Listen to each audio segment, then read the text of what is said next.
So we are calling the select board meeting to order at 5:31. And are there any adjustments to the agenda? No. Okay. And I don't see any guests, so we won't run down our norms. So approval of minutes for May 13th and May 20th, which we just received a few hours ago. I'll make a motion. Everybody get a chance to review them? Oops, sorry. Yeah. I'll make a motion that we approve the minutes of, sorry, I don't have those dates in front of me, May 13th and May 20th. May 13th and May 20th as presented. And I'll second that. And moved and seconded. Any discussion? Okay. All in favor? Aye. Aye. Aye. Okay. Minutes for May 13th and May 20th have passed. Is there any public comment on items not on the agenda? And I'm not seeing any public, so select board items. The town highway dump truck estimate is first on our agenda, and I assume that's why Brian is here. And Karen, did you want Brian to speak to this first? I just want to remind the select board that we had the discussion about the new highway dump truck, and then we discussed getting an estimate on what it would cost to possibly put into the old dump truck. And David Babbitt did have a conversation with Brian. David, did you want to speak, or do you want to start with Brian? I think that's a pretty good lead in. Brian and I had a talk about, what it would take to keep this truck running for another year. He's a guy that uses it. He's a guy that knows it the best. And I really like him to talk about that. He talked with Twin State, and so it's yours, Brian. You do it. Yeah, so we took it to Twin State. They ran through the whole truck, and they kind of got a little bit nitpicky on some of the stuff, but that's kind of what I asked them to do, is just find anything that was wrong with it and just leave it at that. I didn't really put my opinion in with them. I just let them have it. And so they came up with a list. They didn't actually give me a price on it. I think you guys have the list. Mm-hmm. Yep. Yeah. We do. So there was a few things that I'm not sure if Karen got it to you or not, but I didn't have on the list. Was the feed chain. I forgot to put the feed chain for the sander on there. And I called them today, got a price. We usually put those in ourselves. It's not that big a deal, but it was $1,000. So I think the tires, because it really needs tires. I mean, they're okay for summer, but if we're going to plow with it in wintertime, it needs 6 new tires. So that was $3,400, and then the $1,000 for the chain. That was like half to do. And then there's some stuff on the Twin State thing. The rear main seal on the motor was leaking, which that consists of taking the transmission out to replace, and oil pressure sensor was leaking. There was some stuff that was rusty. The radiator, turbo tubes, stuff like that. I'm not sure if those are something that you would necessarily replace or wait till they actually have a hole in them, or it's kind of one of them things where the way I deal with it is try to catch it, go as long as you can with it, but try to catch it before it's middle of a snowstorm at midnight when you really need it, that it's broke down. So but the estimate for them was they didn't give me an actual estimate, but he told me somewhere, if you fixed it all, he said you'd probably be somewhere in the $10,000 to $15,000 range. So then you yeah. Does that include the labor? Yeah, that includes the labor, and of course you never know. You know, you don't know what you run into. You pull the transmission out of that truck to replace the rear main seal, and you look at the clutch, and the clutch is most of the way worn out. You end up putting a clutch in it because you have the transmission out already. You just so much stuff that's just kind of a can of worms. You never really, you know, you can never tell until you actually get in and do it. So, and then you add the tires and the feed chain. It's a pretty healthy bill to try to get that stuff that's definitely necessary fixed. Sounds like almost 20,000 potentially. Yeah, I mean, yeah, 20,000. I mean, there was, like I said, there was some stuff on there, like it, you know, the pintle hitch was froze up. Well, every spring after you leave a pintle hitch on a dump truck all winter, it's going to be froze up. It doesn't matter, you know. So that stuff like that, I wouldn't have them fix. You know, that's something that we would do if we needed it. Yeah. So Brian, on some of these things, you know, some of this stuff is stuff you guys do for yourself anyway, maintenance, like you said, put the feeder chains in. So on this list, what percentage of that is stuff that you would do anyway, that we wouldn't necessarily take Twin State to do? It kind of depends. It really kind of depends on if you have a week of rain, you know, we might try to tackle some of that stuff. It really just depends on what time we have to be able to do it and what we're presented with weather. You know, if we have rain and we're looking for work to do because we can't be out, you know, doing stuff outside in the rain, you know, we might try to tackle some of that stuff. But 9 times out of 10, if it's anything major, we take it there because you try to do it yourself, you end up going 6 trips back and forth to Brattleboro because you missed one part and you got to run and get that, and then you forgot another part, you got to go do it. So I mean, a lot of it, you know, the majority of that list would probably be stuff that they would either have to do, you know, with like the check engine light and the emissions. You know, we don't have the stuff to plug it in and check it, and nor the time, and so most of that stuff we'd probably have them do. Got it. Okay. And if we did all of this, the rest of the truck, which really doesn't have too many hours on it, you feel like it'd be a truck you could use for the next year or more if we did all of this, if we did new tires and everything on this list? I mean, you can never predict. I get that you can never predict. I'm in this business, but you know. I mean, there's trucks out there that are 20 years old and way worse shape than that go up and down the road, and it's you know, it's nothing's out of you. You can make anything work. If you got a little farmer in you can make anything work. Yeah. Okay. So David, it was a very similar question to what I was going to ask. How long did you make it work? And I know that's a really vague question to answer, but in the world, like, how long is this a good long?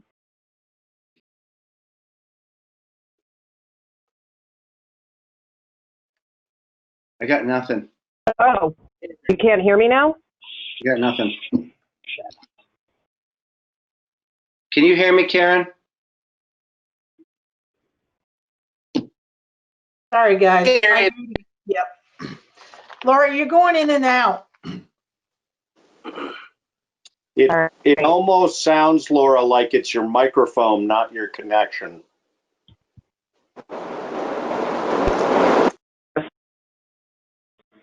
How about now?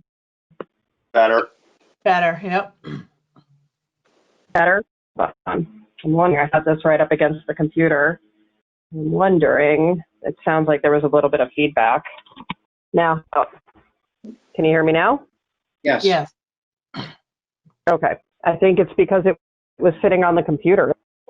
So my question was, how long-term a solution do you, and I realize that this is not something that you can answer definitively, but if you were to do all these repairs, I would hope that it would be longer than a year. David used the number a year, and would we get, but like I would hope it would for the more.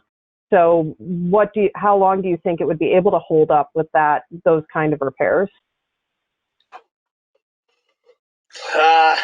I mean, it really just depends on how far you want to go with it. You know, the repairs are one part of it, but the longer you keep that truck, the less you're going to get for it for trade. And, you know, the last truck we traded in, we kept it for 5 years, did a bunch of work to it, and it worked out okay right up until about the last 6 months. And then we ended up dumping almost as much money into it as we traded it for. So we really ended up with basically no trade. You know, it looked like we got 10,000 in trade for it, but we really ended up, you know, about 8 of that came out of my budget in repairs. So it was, you know, it's in the big picture, it was really trading it for nothing.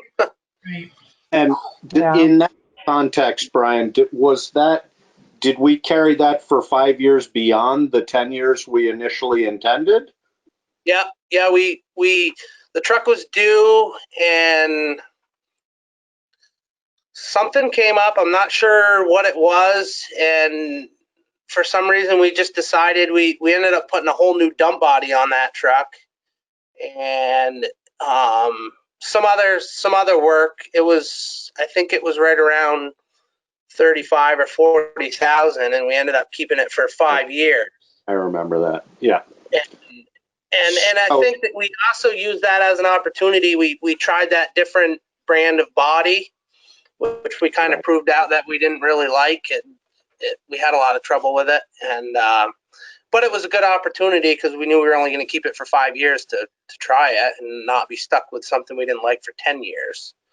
So it's kind of hard to say. You know, it's just there's so much that goes into it as far as what you lose in trade and what you put into it and the unknowns of what could happen. I mean, you could put that money into it. It could last for, you know, 5 more years, but you could put that money into it and it could last for 2 and blow a motor and it costs you another 30. So just, you don't know. You just really, you can't predict it. You don't know. Yeah. But using Can you remind me what we approved for spending on the new dump truck? I think it was 190. It was 190. So, and that would be, we would assume that to be a 5-year payoff, Karen, is that correct? That is correct. So what, for roughly 40 a year in payments? That is Well, I correct. think the price on the new truck came in because we had they gave us a really good trade. I think they gave us 23.5, and I think cost out the door done deal was actually less than we paid for the single axle last year. It was like 168, I think, is what it came out to. 67 and change. Yeah. Yeah. Yep. So our payments would be more like 35 then, somewhere in that range. Let me tell you, I think I got. So Yeah, we're going to borrow less. We'll borrow about less than 170,000. okay. So Brian, if you don't feel comfortable answering this, don't answer it. But if this was your truck and your business, would you try and get 2 more years out of it? Or would you say, you know, I'm really going to bite the bullet and go with a new one this year? And I want to add a little more to that question. Bear in mind that your business may not be making anywhere near the income that you're used to. Yeah. That's the biggest, that would be the biggest factor to me. You know, if you could guarantee that you had, you know, tons of work lined up, you'd go ahead and buy it. But there comes a point with both equipment and trucks and it's probably right around, for us, it's right around this cutoff is, you know, well, in business, that's what you do. You either trade something to upgrade it when it has some value, or you run it till it's junk and you park it in the back field when it's done. Yeah. Yes. So would you say would you say that if we put $20,000 into this truck, if it was your truck, and you could use it for the next year instead of spending $35,000, and you save that $15,000, would you see yourself ahead of the game if you needed to trade it next year? And thinking that way, considering that we're heading into some uncertain financial times right now, do you think the trade will be considerably less, or has the truck pretty much bottomed out to what it's worth? You know, at a certain point, when you get off the scale of how the depreciation works with the truck and it gets old enough, it sort of holds a certain value just because it is a truck and someone will buy it and fix it up and use it because they're kind of at the bottom end of the scale. I mean, I've done that a million times. Yeah. So are we at the point where in a year it's going to be worth 18 in trade-in if we do all this work? Yeah. Or is it going to still be worth 23, or is it going to be worth 5? Yeah. And that will affect your answer to the question I asked. But I think a lot of that comes down to is not necessarily what the truck is even worth. You know, the last truck that we got rid of, we got 10 grand. I think the truck was worth a lot more than that. But Right. the trouble is that when you trade a truck into a dealership, they look at it as what will the bank loan on a truck that age and that condition.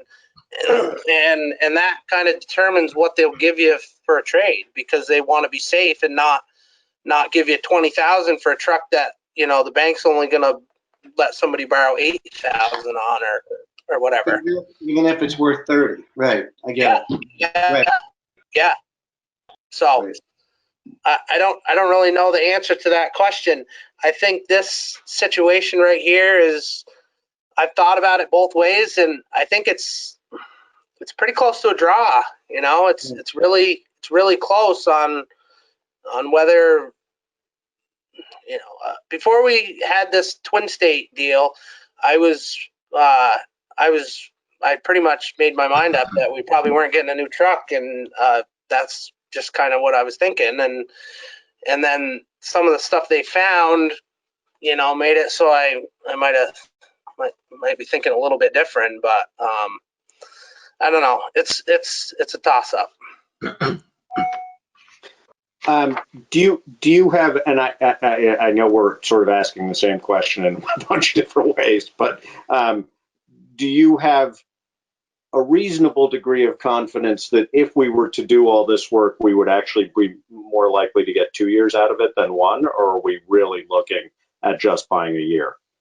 Well, the actual truck part of it, you know, the motor and the frame and stuff like that, I have quite a bit of confidence in that. But the body, the back corners on it, I mean, right now when we take the tailgate off it, to put it back on, we have to come along the sides back in so the tailgate will go back on it, because it's lost a lot of integrity and it's spread. And that's just because it's, you know, it's gotten rusty, and it's just, you know, like I said, the truck I have some confidence in, but the body itself, not a huge amount. It's pretty bad, and it's hard to fix something that's that rusty. You know, you have nothing good to weld to. You have, it's tough when it's at that stage. But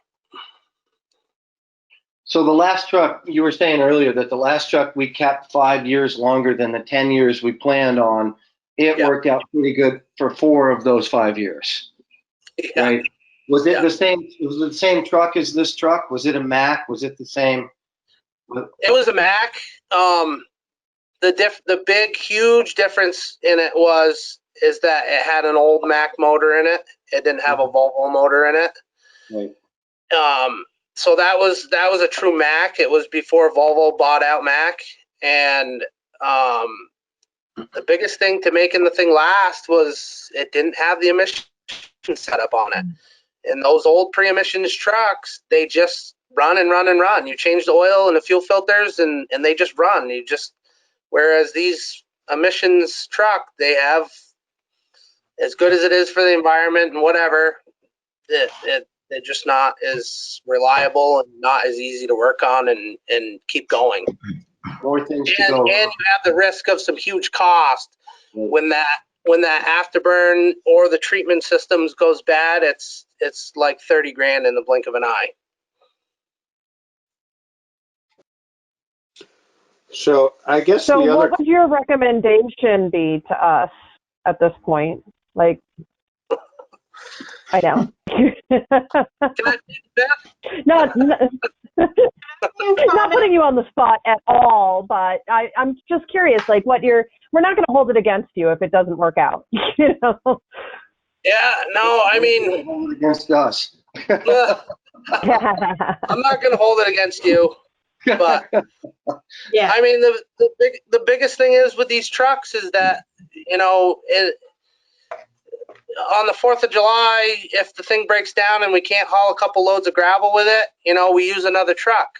But in February, when it's snowing 3 inches an hour and the truck breaks down, I've told this to David, it's as much as you can explain it to anybody you want. When roads don't get plowed in time, it's my face that's on it, and I'm the one that has to take the heat on it. And so if it was my opinion, I would like to have a new truck because it guarantees me to be able to get my job done. But if we feel like it's financially not the right thing to do, I'm okay with that too. You know, either way, I'll make it work one way or another. Thank you for I that, Brian. appreciate that. Thank you. so I guess just one more question, Brian, and not specific to this truck, because I think this one has some specific issues, particularly because it was the chloride truck. But going forward, if we were wanting to shift more towards replacing trucks every 12 years, for example, is that a realistic goal? And I may be catching you off guard with that question. And again, don't answer if you don't feel comfortable. But you know, we've been sort of leaning on this golden number of 10 years for truck replacement. You know, but if we really wanted to be a little bit more fiscally conservative, is it realistic to say, you know, from here forward, we're just going to hang on to trucks for 12 years? And so does that change your maintenance schedule? Does it change your usage in any meaningful way that you might be able to help achieve that? Yeah, I mean, I think right now, and this is just what history has shown us. We do like springs on the truck. We seem to do them right at that 5 to 6 year range. Front and rear springs, they seem to go within. You put rear springs in usually first, and it's usually not 6 months, and you put front springs in. And it seems like that magic number is 5 years. You put a bunch of money into it. So by going the 10 years, what we usually do is we run it pretty normal for 9, and then that 9th year, if we can back that truck off and keep it parked, to try to make it so the next guy has to put that money into it. right. You know, that seems to make it so it gets rid of that second round of expensive repairs by getting rid of it at 10. Whereas I think if you went to keep it 12, you're going to pay for it, and you're going to pretty much make the truck a lot better truck for the person that gets it, really. And that last truck we put 2 sets of springs in it, and about a month after we got rid of it, I know for a fact that it went to Twin State and got a set of rear springs put in it because it got ran a very, very little, and they broke. So we pretty much ran those springs right until they were 3-4 bumps away from breaking. We just got lucky. Thank All you. right. Anybody else have any other questions? I don't have any questions, but I wanted to make a comment about one of the things you said, Brian. And I know you take your job seriously and do a good job, but I don't think it's your job to take the heat. I wanted to say that. I think it's your job to take care of the roads. And I think that anything that you can do to deflect that onto Karen and us, that is something you should do. Because I think you've done a great job, and I think the people in this town have become very accustomed to an incredibly high level of services. And in some cases, it's unrealistic, their expectations. And so please, please, please don't let that stuff get to you, because it's not like you're doing anything wrong, okay? All right? Yeah. I'd like to add to that too, that for the few that you hear from that are complaining, those are the loud voices in the room. There are many that I hear from, and they probably should reach out to you occasionally to let you know how grateful they are, and how appreciative they are of the condition of our roads the majority of the time. And nothing's going to be perfect all of the time. But I do know that a few months back, we were discussing some ways to try and absorb some of that heat for you. And so maybe we will come back around to that. Yeah, Karen? I just want to also comment that it's not only the roads, and I have already thanked Brian for the water main break, the water line. Yes, thank you. These guys were out there right at the scene at 6:30 at night, and Brian and his crew stayed all night till 5 a.m. and got that service line repaired. So not only was he out there, but he had equipment with him as well. So highway equipment is very important. And if we don't have it, then we can't maintain what we need to maintain. And they are a necessity. But I do want to thank Brian, the fire department, and Joe Tatro with Simons, because if it weren't for them being on the scene, being there all night, they did a wonderful job. I agree. Thank you.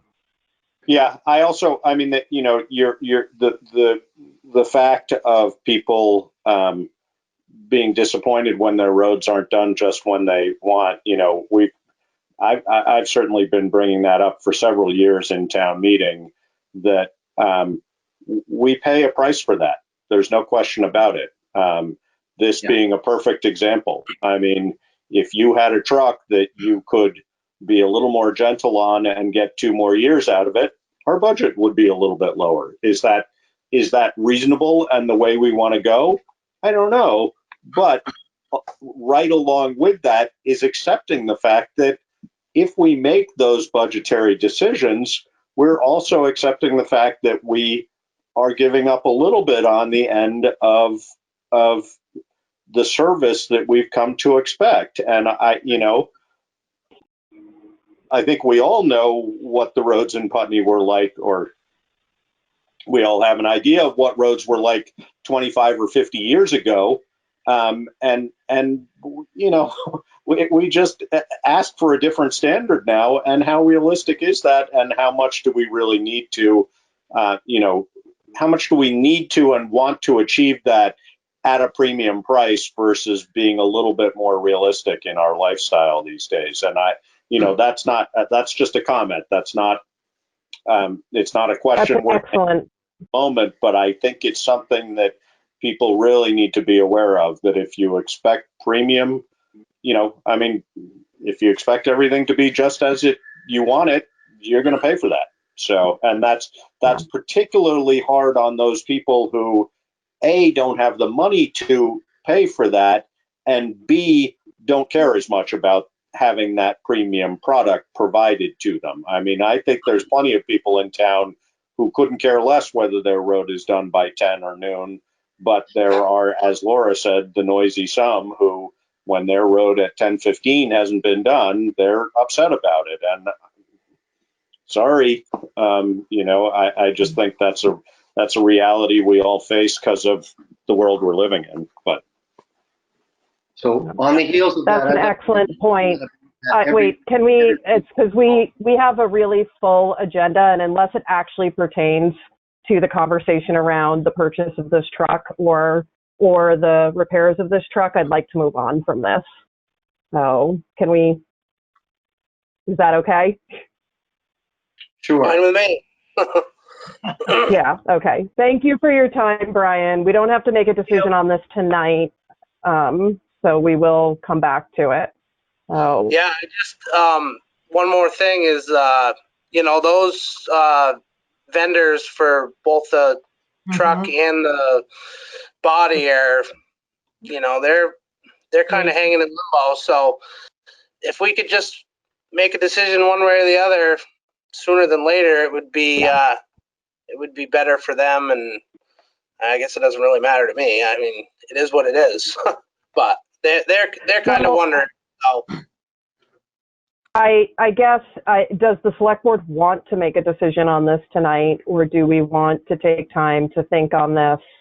And, okay, I think that I would like to take time to think on this, and I would have time to think about how we would message it to the community if we chose to just do the repairs to this truck, because we have to change expectations within the community. If we're going to just do repairs, we have to kind of get back to that standard that you were talking about, Josh, that people may have to be a little bit more patient and expect a little bit less if we're going to have to change our budget.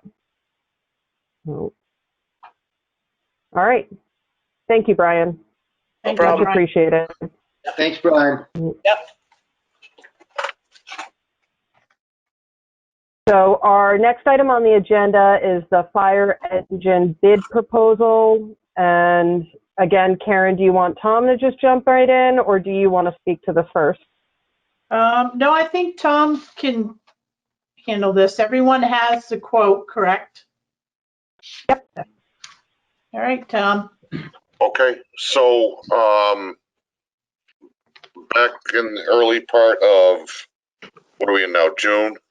So it was back in the early part of May. I'm sorry, the latter part of April. We put the engine out to bid with the specs that we had drawn up. The bids went to 3 different vendors, manufacturers. 2 of those manufacturers opted to not bid on the truck. We did receive 1 bid. And that in and of itself, that's not a concern at all. As far as two manufacturers not bidding the truck. Historically, as far with us, with this fire department, that's been the case most of the time that we've purchased a truck. It comes down to we receive 1 bid. The reasons for that are numerous, and I can go over those if you'd like. But so given the bid that we received, like you've got in your packet, the upfront bid price was $746,844. Through the deduction from incentives from E1, that brought us down to $598,995, and then we have a trade-in allowance for our existing engine of $90,000. So that trade-in went from the original belief that we'd get $60,000 to a confirmed $80,000, and now they've opted to give us $90,000 for it. So that brings us to a total of $508,995 is the final bid price, which is about $41,000 less than budget. And this optional 100% prepaid discount? That's right. Is that something that we... If we took advantage of that, then we would deduct that additional $12,500. So related to that, Tom, we had this as a bond issue. If we were to get a bond on it, then we would be able to pay them 100%. Do they also offer financing? And if so, what does that look like? That's that 100% is a prepay. So what we would have to do is 100% payment at the time that we sign the contract. Okay. So, but does DeSorcy or E1 offer financing on these things? They do. We did look at that, and I talked to Karen, or talked about it with Karen. And it was nowhere in the ballpark that we would be getting through a bond. So I don't have those numbers in front of me. We realized that we were nowhere in the ballpark, and I disregarded it. Can bother. Yeah, that makes sense. And Karen, I think I'm correct in remembering that 550 that was approved in the bond, that does not include interest payment. Interest payment would be above and beyond that. Is that right? No. Oh, yes, sorry. So we were gonna bond for 547,480, and then the rate was at 1.445, and the interest would have been another, hang on a minute, I gotta locate that. The interest, which is not listed separately. Hold on. Is this in the PowerPoint that you created? Yeah. All right. So the total interest would have been 46,255, bringing it up to $593,735. That was for a 5-year, is that correct? 10-year. That was a 10-year? Okay. Yep.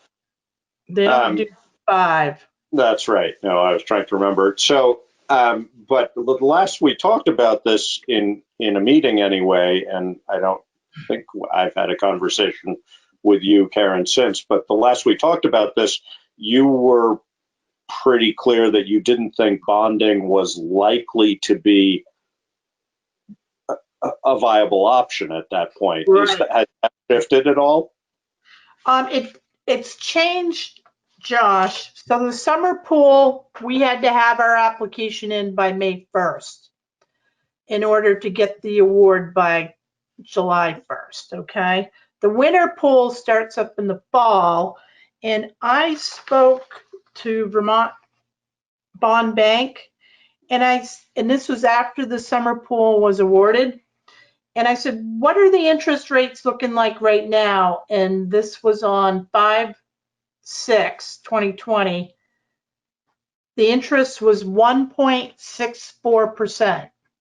So it went up just a little bit. I don't know what it's going to be in the fall. I mean, I can keep checking in with them. And But you at the current interest rate through a private lender? I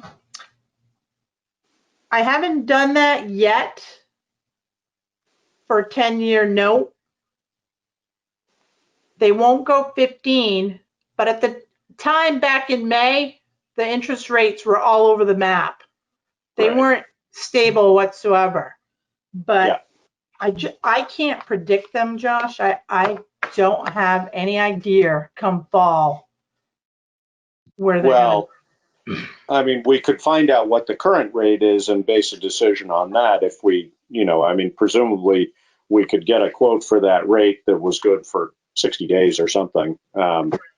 Or maybe 2 weeks might be more realistic these days. I don't know. This proposal says, this proposal shall expire unless accepted within 22 days, and it was dated May 8th. Right. Okay. So I mean, is it even? As far as that is concerned, they're giving us a little bit of time. They understand the things that are being looked at, so they're giving us a little bit of time. They're not going to give us much more than that, but they are giving us a little bit of time. Well, this is already up. Right. So we'll have a couple more. Okay. couple more what, Tom? What did you say? Couple more weeks. So, I mean, I think it would be worth, it's easy enough to, now that we have a solid number again, Karen, it's easy enough to go to Peoples or somebody else and say, what's a current rate going to look like? Right. I mean, that in some ways might be a safer bet than the bond bank at the moment. And if it ends up being, I mean, right now money is pretty cheap. Does that mean they're lending it as cheap as it is? Not necessarily. But we could certainly get a current quote on that. Yes, and we see can. think about it. I would go to People's Bank, and I might check out Brattleboro Savings and Loan. Yeah. But I guess I guess that brings up the bigger question is this something we think we want to even further explore at this point? Right. Or are we feeling unsure enough about the next 1 year, 2 years, 5 years that we're not sure we even want to consider this? And that is a question that we should be asking. I think that David had some pretty strong feelings on that. And Chief Goddard, I'm interested in your perspective on, like, is this something that you can go without and make do with what you have? Kind of the same questions that we just asked of the dump truck. Yep. As we've said right from the beginning of this, the reason that we brought this whole concept forward this year was simply to save a tremendous amount of money between what we knew the cost of the truck would be, what we figured it would be, assumed it would be, and we're well within that ballpark. Coupled with the value of the truck we have now as a trade-in, as we move forward over the next 60 days, 6 months, a year, 2 years, those costs are still going to go up on the front end. On the back end, the value for the truck that we've got is going to continue to go down. So, in essence, like we've said right along, well, like we said at town meeting, to the voters, if we wait, it's going to cost us a lot more money. Mm-hmm. Will the truck we and have? You're still positive of that in the changing climate that it will cost us, that it's going to continue to rise, Absolutely. that we won't see. Okay, all right. So it's going to cost us more money in that when we go to buy another truck, but it will cost us less money if we don't buy another truck. So, because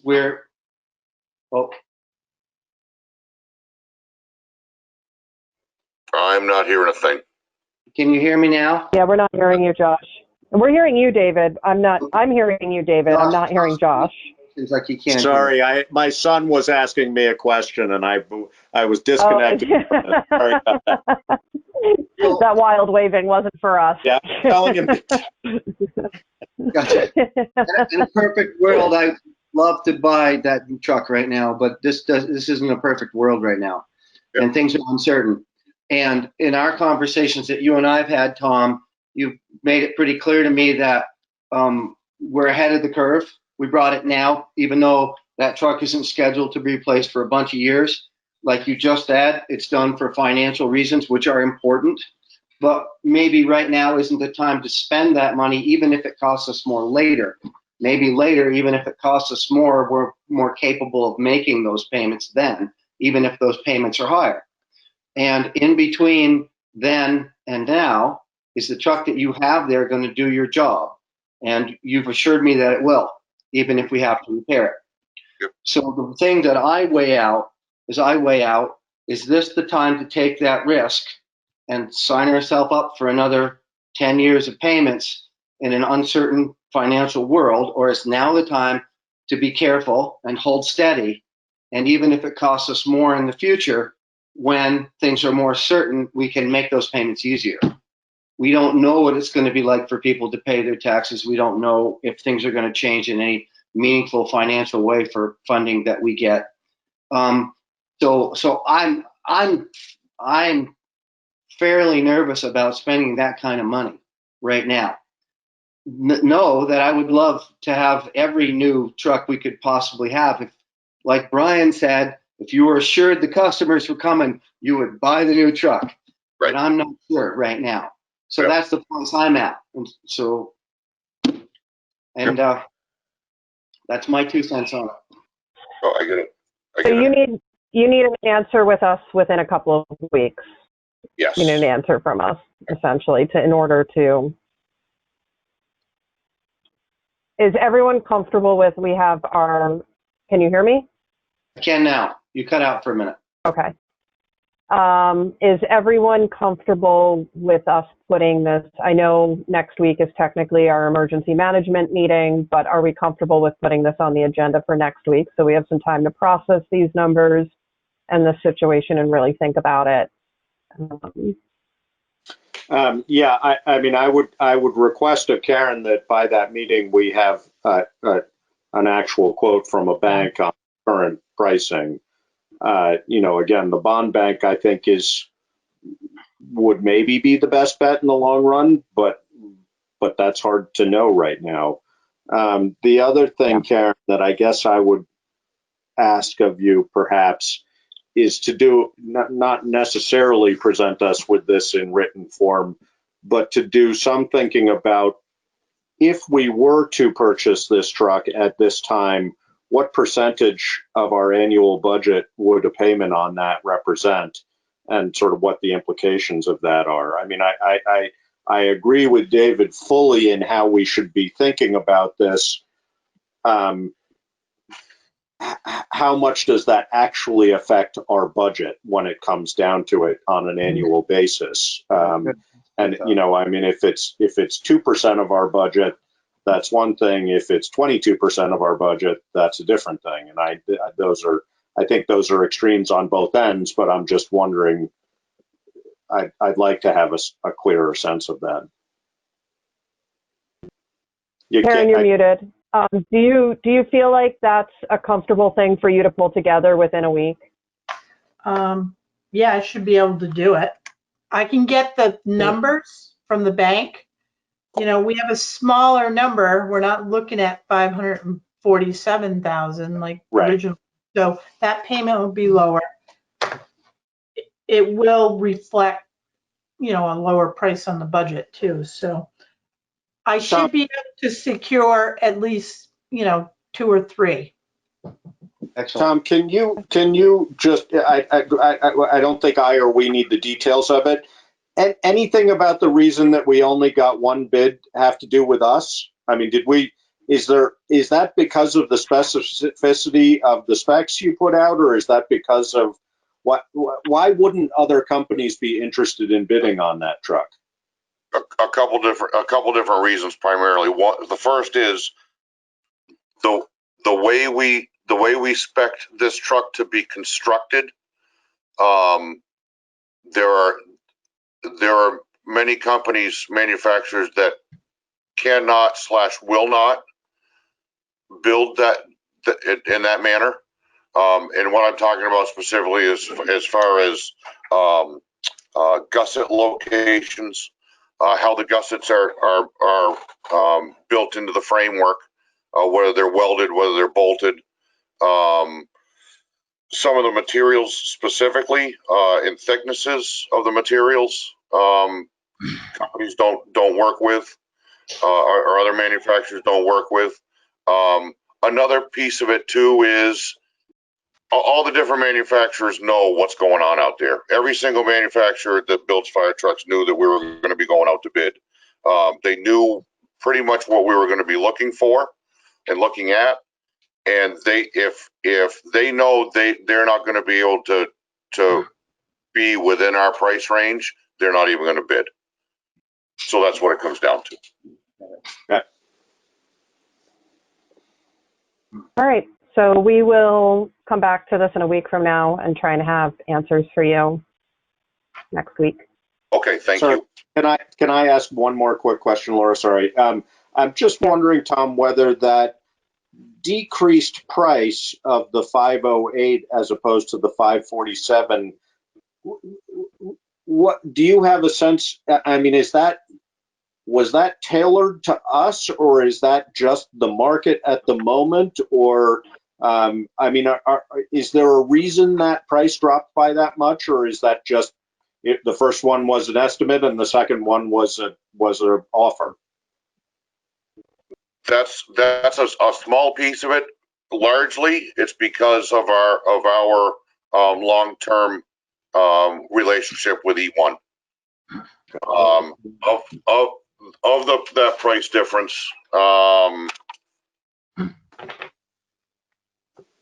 $147,000, just shy of $148,000 was actual incentives that we received from E1. Because everything we have is E1. We're an E1 house. We have a fantastic relationship with our dealer, long-standing relationship with our dealer, and they know that we take care of them as well as they take care of us. So that's where the majority of it came from. The rest of it, very simply, is the trade-in value, and that's it. Okay. Thanks. Absolutely. Thanks for building that good relationship. And is his name really Garth Brooks? It is. No. All right. Thank you. Okay, thank you. Thanks. Have a good night. All right, thank you. Hi. Thanks. So I see that we have Lisa and Stefan here, and I realize that the Fair and Impartial Policing Practices, Equity and Inclusion Committee is later on the agenda, but I hope it would be okay with everyone if we switch it around to being next for their sake, because the discussions that are coming up really just involve us and could be timely. And Is that okay with everyone? Yeah, we don't have any other guests that are waiting to present. Yeah. No. I'm fine with whatever order. Okay, so we'll adjust the agenda so that item F becomes item C. Excuse me. And so the reason that I asked to have this put on our agenda at this time was because it feels like the timing of it is important. Putney doesn't exist in a vacuum. We know that ongoing and recent atrocities against people of color have taken place outside of our community for many years, and especially in recent days. And we know that the COVID-19 death rate has been over 100,000 in America, and that people of color are disproportionately affected by this. In conversations with local people of color and those that ally with them, I have recognized the deep level of trauma that they're feeling right now. And as a human, I've made suggestions to the people of Putney on personal actions that they can take, including using the NAACP suggested list of 75 things white people can do for racial justice. It can be easily found by Googling it. But when looking at all that is happening in our nation right now, I find myself very grateful for those that govern Vermont. We're not without our own work to do, but the recent words and actions of our governor, including the development of a racial justice task force and the intentions outlined by our local policing agencies, are steps in the right direction.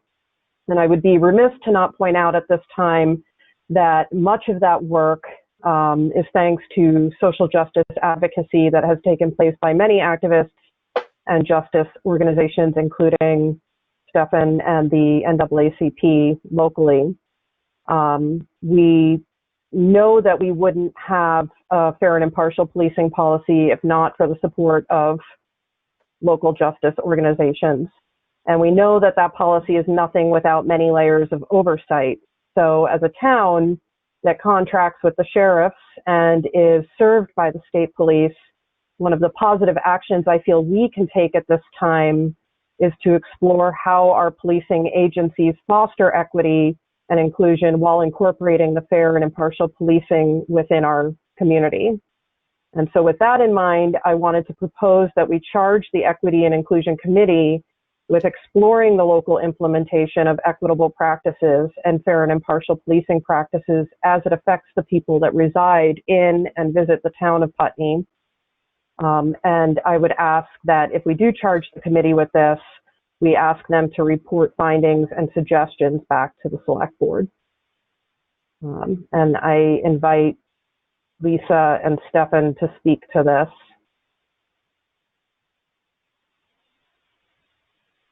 Hi, Stefan. Hi, who goes first? You can go. Oh, there Yes. you go. I'm here. Just I'm eating dinner, so not on camera. Oh, okay.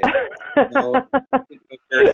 I just say that the gentleman that was just on, the chief, which I have not met him, looks remarkably like my mother's brother and sounds like him as well. It was quite eerie, actually. Like my Uncle Mike. Exactly like my uncle. Except he doesn't have, it's got scruff, but I'm so sorry for your mother's brother. I had to do a couple double takes there for a second because I was standing up, moving around, and I said, "Is that my uncle?" But it's not, obviously, but it just was funny. It just reminded me of him. I haven't seen him in quite a while, so. But he was my favorite uncle growing up, so whenever I think about him, I always laugh and smile. So anyway, so yeah, I'm here. My name is Stefan. I am the president of the Windham County NAACP, and I have met, I think, all of you at some point in time before, at least formally. So I'm happy to make your acquaintance again. I'm really here just to follow up on and endorse everything that Laura has said from an NAACP standpoint.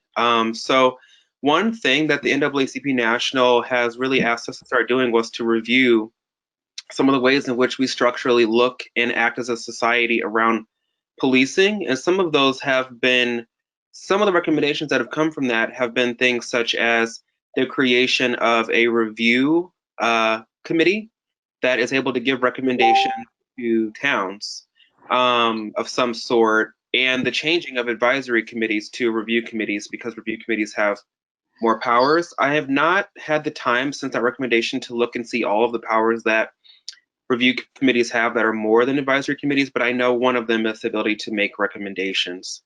With that being said, I don't think Putney currently has an advisory or a review committee.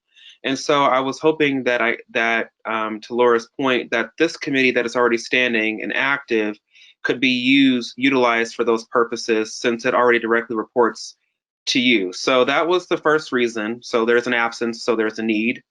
And the second reason is that I think that it is, oh, did someone say something? Oh, sorry, Yeah. I thought apologies. When we talk about the police, it is also good to do it from a plethora or a holistic perspective. And I think that this committee, given who I've seen is on it, could do that. I mean, people are on it from all walks of life, different racial backgrounds, ages, and things like that. And also, it just gives us a more equitable lens. So that's really all I have to say. I mean, I could say more, but I feel like Laura summed up a lot of it. I don't know. This is my first time coming to the full-time meeting, so I don't know if there'll be more time for discussion. It sounds like you guys are going in a numbered, lettered order for your agenda, so maybe not. And also, lastly, I'm not sure. I kind of want to ask a question about this, but is there anything in your town government that has that mentions equity in terms of race that already exists, or is it only the equity committee? As far as I know, it's only the equity committee at this point. Okay, but I wanted to. Sorry. Certainly, our policies refer, for example, employment policies and other policies, hiring policies, etc., contain appropriate language as far as that's concerned. But as far as there being other groups or active occurrences, you guys are it.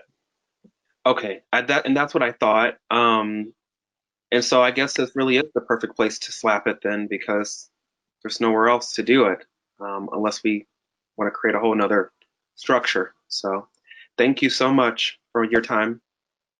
Oh, go ahead. Thank you. I just have comments. I apologize.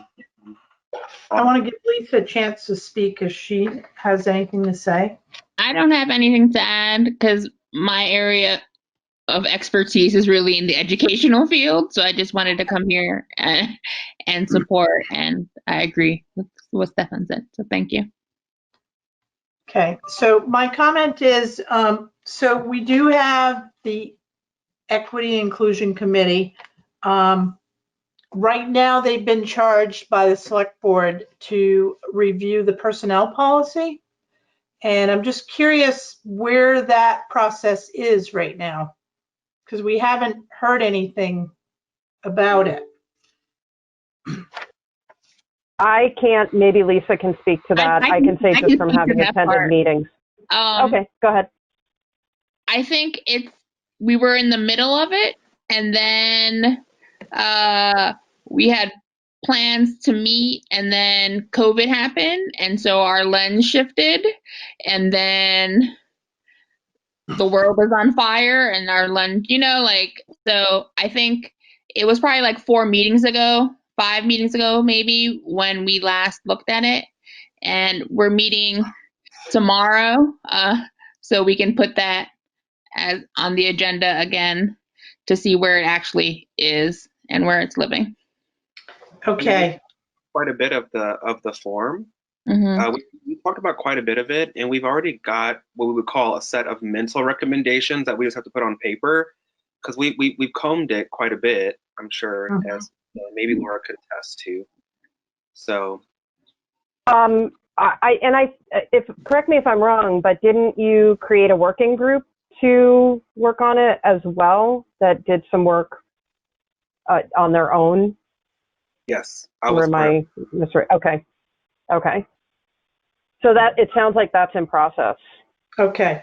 I want to remind the group, to the committee, that so it appears that 7 meetings have been held, and right now there's only 2 sets of minutes that have been approved. So open meeting law, you need to have minutes after a meeting. And right now, because of COVID, you're allowed 10 days. So we're not seeing minutes come to our office so they can get posted to the website. I don't know who the chair is. Do we have a chair? I'm the chair, and it is on the agenda. Like I know for the last 3 meetings, to approval of minutes was on there. We did not approve the minutes, and we will get them to you at least tomorrow. And thank you, learning town governments. I know. It's not sometimes, and the minutes, it's like the last thing you want to do, but it's important so the public knows what's going on. Yeah, and Lisa, I don't know how much of a minute taker you are, and or whether it's you doing it or somebody else, but I would just suggest, minutes don't have to be tremendously comprehensive. They need to clearly convey the nature of the discussion. So I guess what I'm saying in that is, it's important to have them. Don't make it such an arduous task that you don't want to do them, because it's more important to have a document of the nature of the conversation than it is to have all sorts of detail in it, and sort of for the record. So, you can be relatively brief and concise in your minute taking and the writing up of those, and that is adequate as long as you feel it accurately conveys the nature of discussion. Thank you. Heard. And on it. I don't take the minutes, but and I know minutes the process. Minutes have been taken. Yeah, sorry, Lisa, to interrupt you. I know minutes have been taken. I'm guessing that there's just a submission issue, so that can get. They're probably pretty much because Jamie takes them, and she takes them meticulously. Yeah, sort of perfectionist in tendencies, but I think that may be a piece of the issue, is that she has to go through and and just create an outline instead of, yeah. So it's nice to have that documentation for everybody's sake, but yeah, I can understand having to translate it afterwards can be difficult. So I guess I'm asking for action on this today, and the motion would be to charge the Equity and Inclusion Committee with exploring local implementation of equitable practices and fair and impartial policing practices as it affects the people that reside in and visit the town of Putney. And the committee would be asked to report findings and suggestions back to the select board.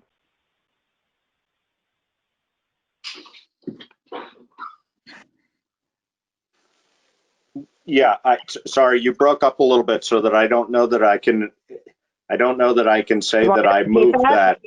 Yeah, please. Okay, I can repeat it.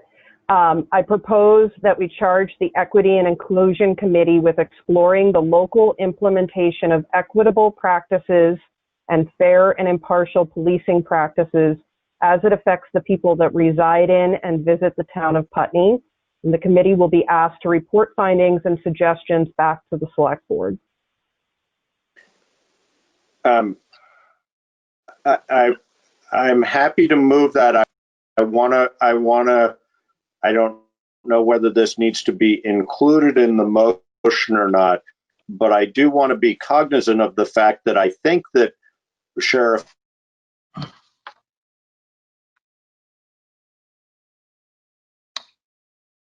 You froze on us, Josh. Anderson is taking, it seems to me, and I could be wrong, that Sheriff Anderson is taking a pretty proactive these concepts, and I want to recognize. Yeah, I think we all recognize that. Yeah. Are you still there? That. Yeah. Sorry, did everybody the get screen what is. Josh said? I'm not getting most of this. So what Josh said was that he feels that Sheriff Anderson is actually taking a pretty proactive approach to these matters, and he just wants to recognize that. And I think that we can all say, yeah, we recognize that he is taking a proactive approach, and it's still, I feel pretty important that we're having those conversations with him and exploring it. Yes. Hold on 1 second. Yeah. Are you still with us, Josh? You're frozen and pixelated, and Yeah. now I see a ghost view. There you are. Are you back? Nope. You're frozen again. You're pixelated. Laura, can I ask, Yes. while waiting for Josh to come back to life, the end of that, you said, fair and impartial policing practices as it pertains to the people that reside in the community? Is that the end? That reside in and visit the town of Putney. Reside in and visit. Yeah. There was I a can lot. get you, yeah, I can just send you an email with the language. Okay, thank you. So Are you back, Josh? There you are. You're all back for me. I don't know whether you heard anything I said or not. You were all frozen. We did. So I reiterated that you wanted to recognize that Sheriff Anderson does seem like he's trying to take this approach at this time. And I concur. It does seem like he's trying to take this approach. Yeah, and I think in saying that, I'm all in favor of this resolution and motion.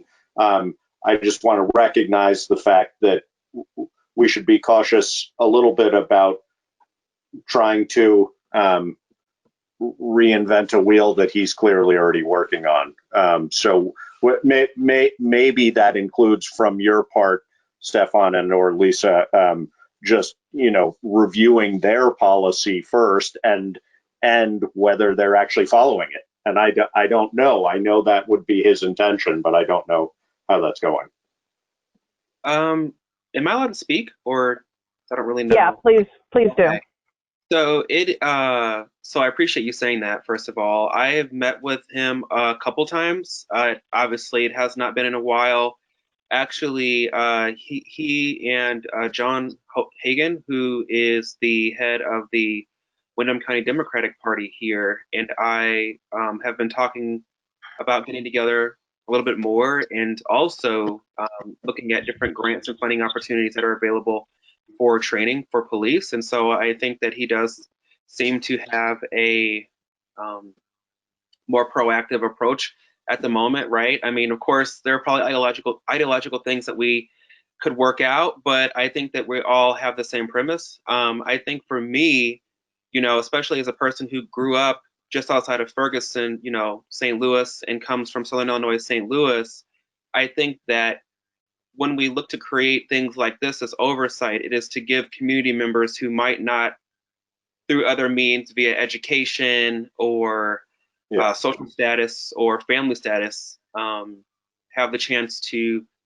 enter, to dialogue with the police, and to dialogue with their town governments. And there are some things that I think that we really should, as a government, a town government, be able to challenge the police on if we so choose to do, or say we see differently. And I think that right now I've been liaisoning with a lot of the other presidents of the NAACP branches, including branches in Georgia where they're handling the Ahmed Aubrey case, and the president of the Minneapolis branch that's handling not only the Mayan Burrell case, but now also is trying to mitigate the George Floyd case, and she's been getting maced and everything else. But these are the recommendations now, since we see that these gaps exist and the need for them, because their chief is actually, he's a black man. They get along very well, and he's actually in their corner. But the town is struggling to handle the police, even with him being in their corner, because they don't have the proper structures in place. So you can have both entities on the same page and still have police running wild and have a bad situation. Yeah, and we definitely have the ability to,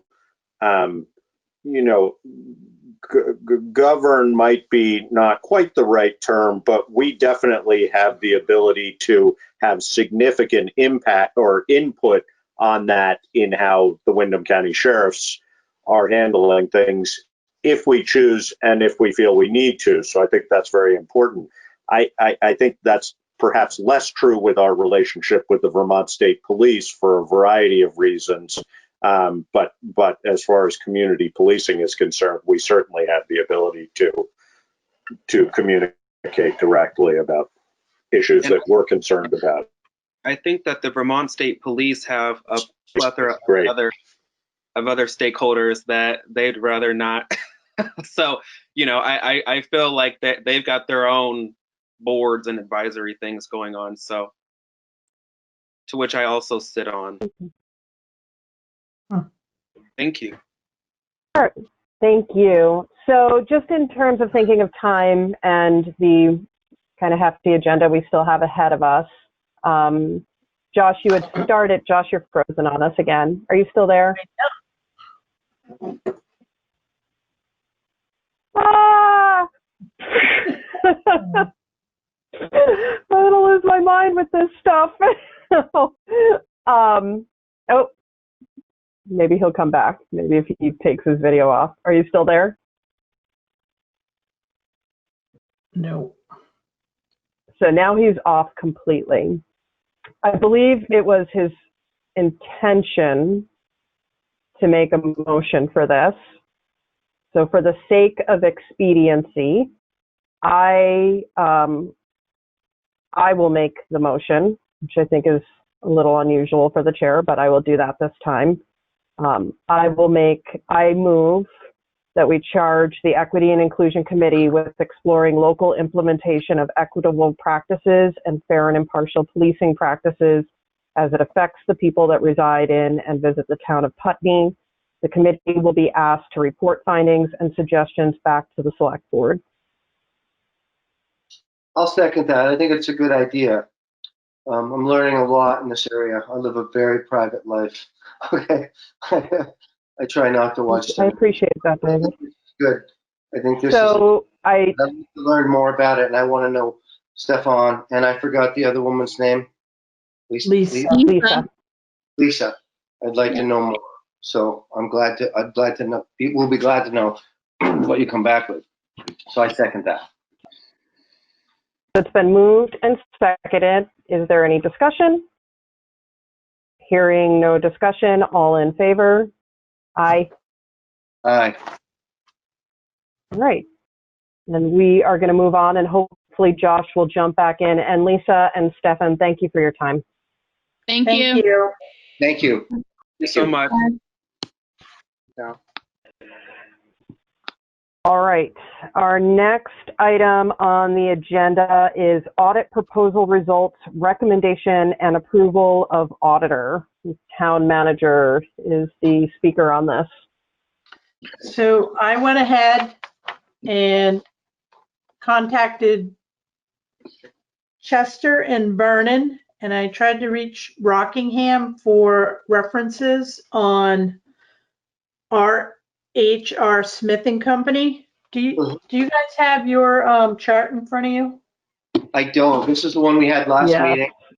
Yeah. Let me see if I can, hang on. I might be able to share it. Hold on. You're getting good at this. Company from Maine. No, I'm not. I shouldn't have said that, right? Right. Now, why is this, see? Oh, I think Josh is back. Is he? All right, hang on. I think so.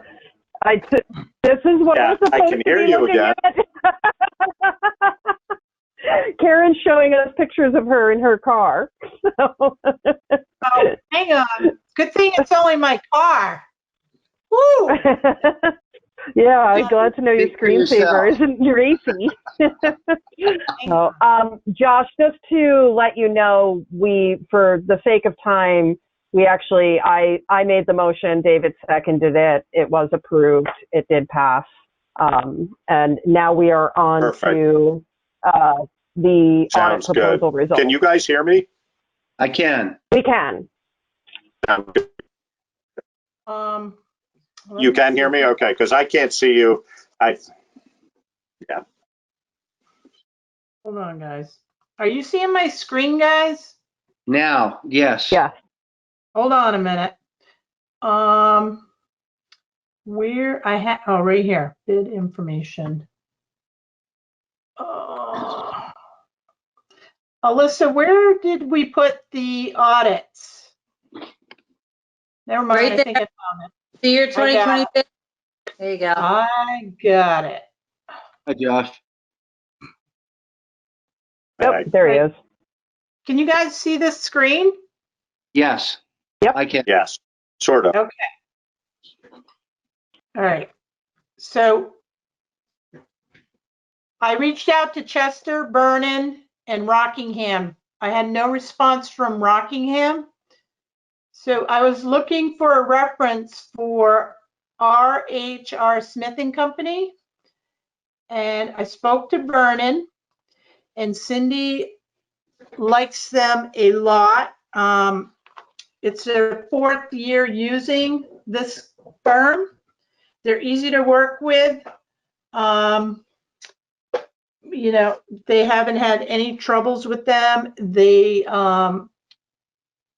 can ask questions. They feel comfortable about learning with them. And I also spoke to Chester today. And again, their comments were, this firm is easy to work with. They really like them a lot. This is their 8th year with this firm. And what they do is they send down like 3 field workers at one time. And then they pull all the information that they need from our files. Now, with our current auditor, we get a list and we pull everything on that list. We run reports, and then we send reports as well electronically. We only have one person that comes down at a time, And they sometimes have to come down like 2 or 3 times.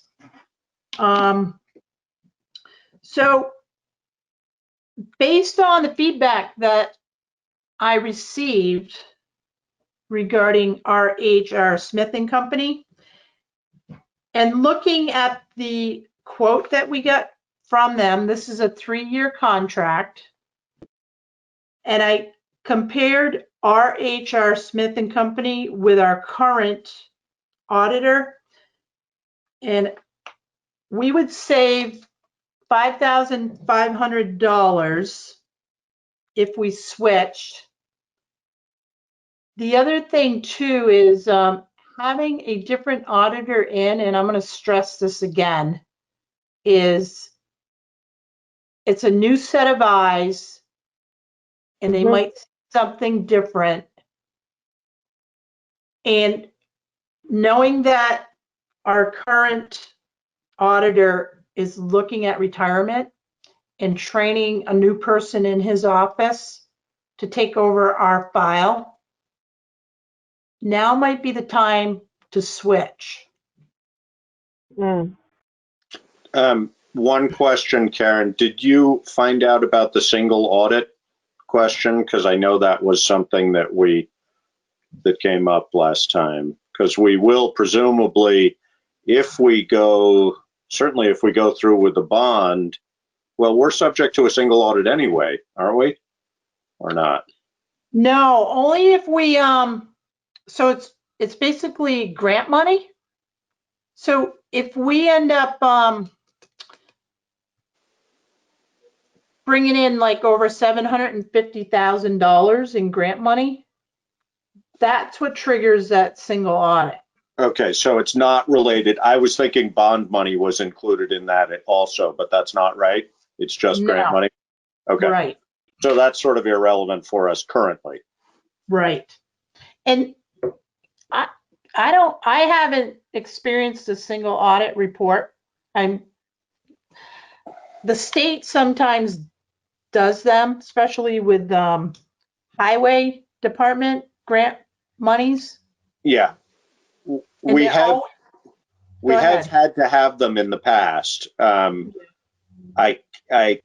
can't remember when our most recent was, maybe 8 years ago, something like that. But it does come up from time to time, but it doesn't look like, especially the likelihood of grant money being less available, that's probably not an issue in the next year or so, I wouldn't think.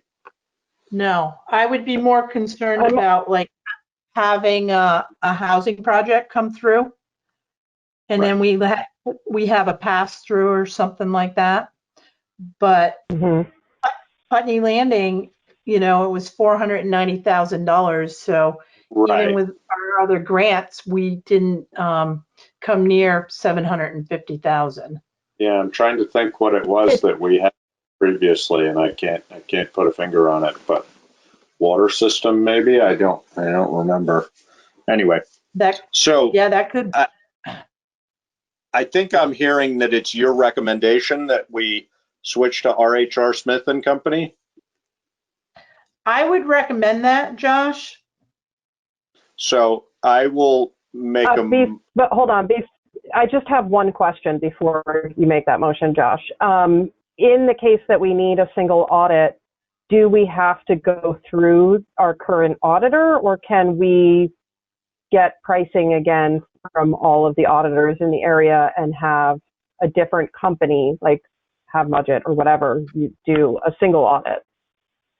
I don't think you typically go outside of your regular auditor. Okay.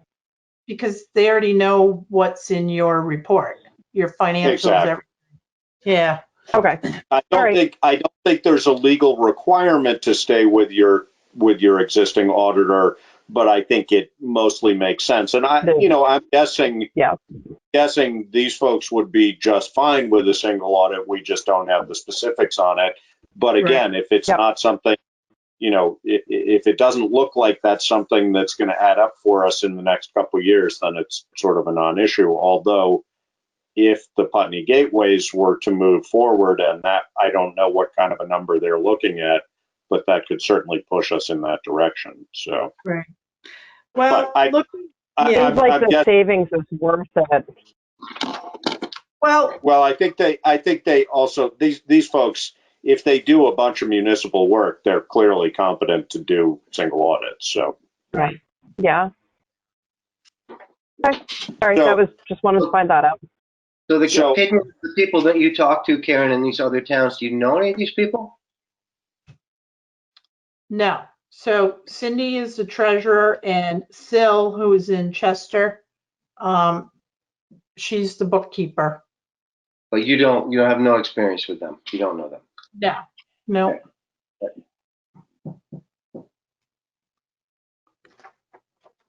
so I mean, we can discuss it more after if we want, but I'll make a motion that we accept Karen's recommendation to go with R.H.R. Smith. It is, sorry, it's not in front of us anymore. Yeah. R.H.R. Smith and Company. Can I second that now? Yep, I do. It's been moved and seconded. Is there any further discussion? Okay. Hearing no discussion. All in favor? Aye. Thank you. All right. And maybe we should, like, it feels silly to do that. It's been moved and seconded. Is there any discussion when we do discussion beforehand? So maybe I shouldn't have stopped you and just. Yeah, no, I mean, ideally, as soon as it comes up, really, if we think we're, I mean, I think the thinking is that as soon as it appears that it's likely to be a motion, you try and put it on the table as a motion discussion. I don't think it really matters one way or the other, but. Yeah, it's not a way that, in my experience, at least during my time on the select board, we've ever really done it. We've always talked about it first. And then sometimes if there's a clarifying question, but yeah. Exactly. Yeah, it can go either way. Yeah. Yeah. All right. So we're on to the pool. Oh boy. All right. So I have some nice pictures for everyone to look at, and I figured I'll put them up. That way if the public looks at this later, people like I Jamie printed them by accident. and Ruby. The last Look at week. that. Look at that color. Yeah. So I had Andre at the pool on Thursday last week. He is with Patnode Plasters out of Heartland, Vermont, and he knows our pool. And so he looked around. Joe was with me and Anthony. And oh, what's this thing do that? And he walked around the pool. He looked at the ramp. So this is a picture of the ramp. This is at the bottom of the ramp. David, you've been in the pool recently, so right where the joint meets the floor, Josh. So Andre pulled up the fiberglass, and as you can see, it's all lifted from underneath. And that's the size of the fiberglass that was torn off. There's two joints in this pool, one at the very end of the ramp and then one at the deep end of the pool. And Andre said, we don't know what it looks like underneath until the fiberglass is pulled up. So can I ask a quick question, Karen? I'm just wondering, Andre comes from a plastering company. What's the relationship between a plastering company and pool repair? He is a pool repair guy. Okay. Okay. So Yep. he deals with fiberglass. Okay. Okay. So I had him come out.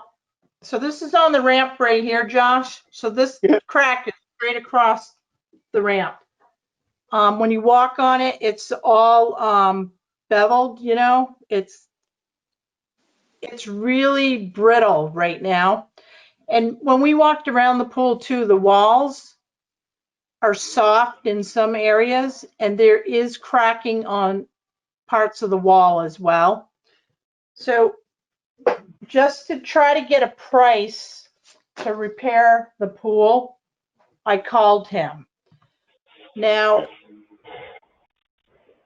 I asked him for a quote. I said, what would it cost to repair the entire pool? Which would entail stripping all of the fiberglass off, and they would only do it on a rainy day because fiberglass is like insulation. Airborne, yeah. Yep. And then they would come in and they would put new fiberglass and seal it, okay? His concern is, what does the concrete look like underneath? If there's any cracks in the concrete, that's a whole nother animal, okay? I said, well, can you throw out a number? He goes, you're looking at 80,000 to 100,000 to strip the fiberglass and re-fiberglass that entire pool. That pool is about 4,000 square feet. And I'm like, okay. I said, I want another option. So he's going to look at the ramp to see if, a price to strip the ramp and then blend it back into the bottom of the, the pool, the flat area there where we took that big chunk out. Mhm. He didn't give me a price on that. And then I said, okay, here's another question for you. I said, if we were to consider a commercial new pool in this area, what are we looking at? He goes, you're looking at $1 million. No kidding. Wow. Yep. So we all know that the pool has needed attention. Given that the governor has an order that you can have 25 people now in a public pool, with what we have right now visually, what you're looking at, there's no way we're opening the pool this year. I don't see it happening. Andre's other recommendation was, if you know a good body person that does fiberglass, an automotive body guy, they might do this job. But do you want a professional doing it, a pool professional, or do we know anyone that can do fiberglass? Well, I mean, I think my I like how David's rubbing his head. Like, Yeah. my first question is, the 80 to 100 to strip the whole thing and redo the fiberglass throughout. I mean, I would hate to see us throw, $35,000 at repairing it, and then 2 years from now have to spend 80 to 100, or maybe a little bit more, Yep. because the repairs were well done and they actually adhered to the concrete, making it harder to get off, and spend that in 2 years. That would just be throwing good money after bad. I agree. So I think that, if we could do a, $6,000 fix on it and get us through the year, that might be appealing. That doesn't sound very realistic. But I think the other question I have is fiberglass. It seems that it's the fiberglass that's been problematic for us. As long as the concrete is good, which is perhaps a rather large assumption, is fiberglass the way to go, or should we be doing gunite or some other product that might be better? And I have no idea. Okay, so I have a comment about that. So Andre also gave me 2 other companies. One's in New Hampshire, and they do gunite. They specialize in gunite. So I want to call them, have them come in and get another quote. So can I ask a question? It seems like the majority of the cost of repairing this is going to be getting the fiberglass off. Right. Because that's going to be just a god awful job, an hour, if we're going to strip the whole pool. Taking the sections that have released already off is no big deal, but the stuff that is stuck is going to be, it's going to be a really nasty job. And then we get underneath and we find out that the cement is obviously compromised in places it has to be because the water's been leaking for some time. It has to be compromised. So we got to fix the concrete and then we gunite over it or fiberglass over it again. And seems, what is the cost of, we're not going to save anything really in the long run doing it part way. I don't know that there's any short-term fix to this. And, $100,000 job on this pool just seems crazy at this time and the way the world is right now. As much as I'm sure the pool is very important to a certain percentage of the people, we're talking about whether or not we're going to keep a truck for another year or two. And that's a need because everybody uses the roads and not everybody. Mm-hmm. This certainly falls under the category of want, not need to me. With that said, this is an asset to the town and it's going to have to be dealt with at some point. And, can we even get anybody to deal with this? What's the timing of that? Everybody's putting up above ground pools right now because they don't want to go to the pool and swim with other people. So all the guys are That's part of the other problem too, David. These pool companies right now are installing pools left and right, and they cannot get any help. Right. They're shorthanded. Can we turn it into a skate park? No, you know what? No, you know what Andre told me? He goes, you know what towns are doing? And we know that the pool doesn't generate any money, but it's for the community and people enjoy it, So, that's a good thing. And then, but Andre said towns are doing basketball courts. That's what they're putting up now. So, we have land that's still owned by Putney. I mean, I think we need numbers for repair. We need options. Yeah. Right. And then I think we need to decide, but unfortunately, we're not opening our pool this year. Go ahead, David. And I was There's mostly joking about the skate park. So, mostly. Don't joke about the walls are pretty steep and square. You need a little more curve. But yeah. Anyway, there's another option that we should explore too, and I don't know if people do this anymore, but we really used to do it, is that you can get companies to make a custom vinyl liner.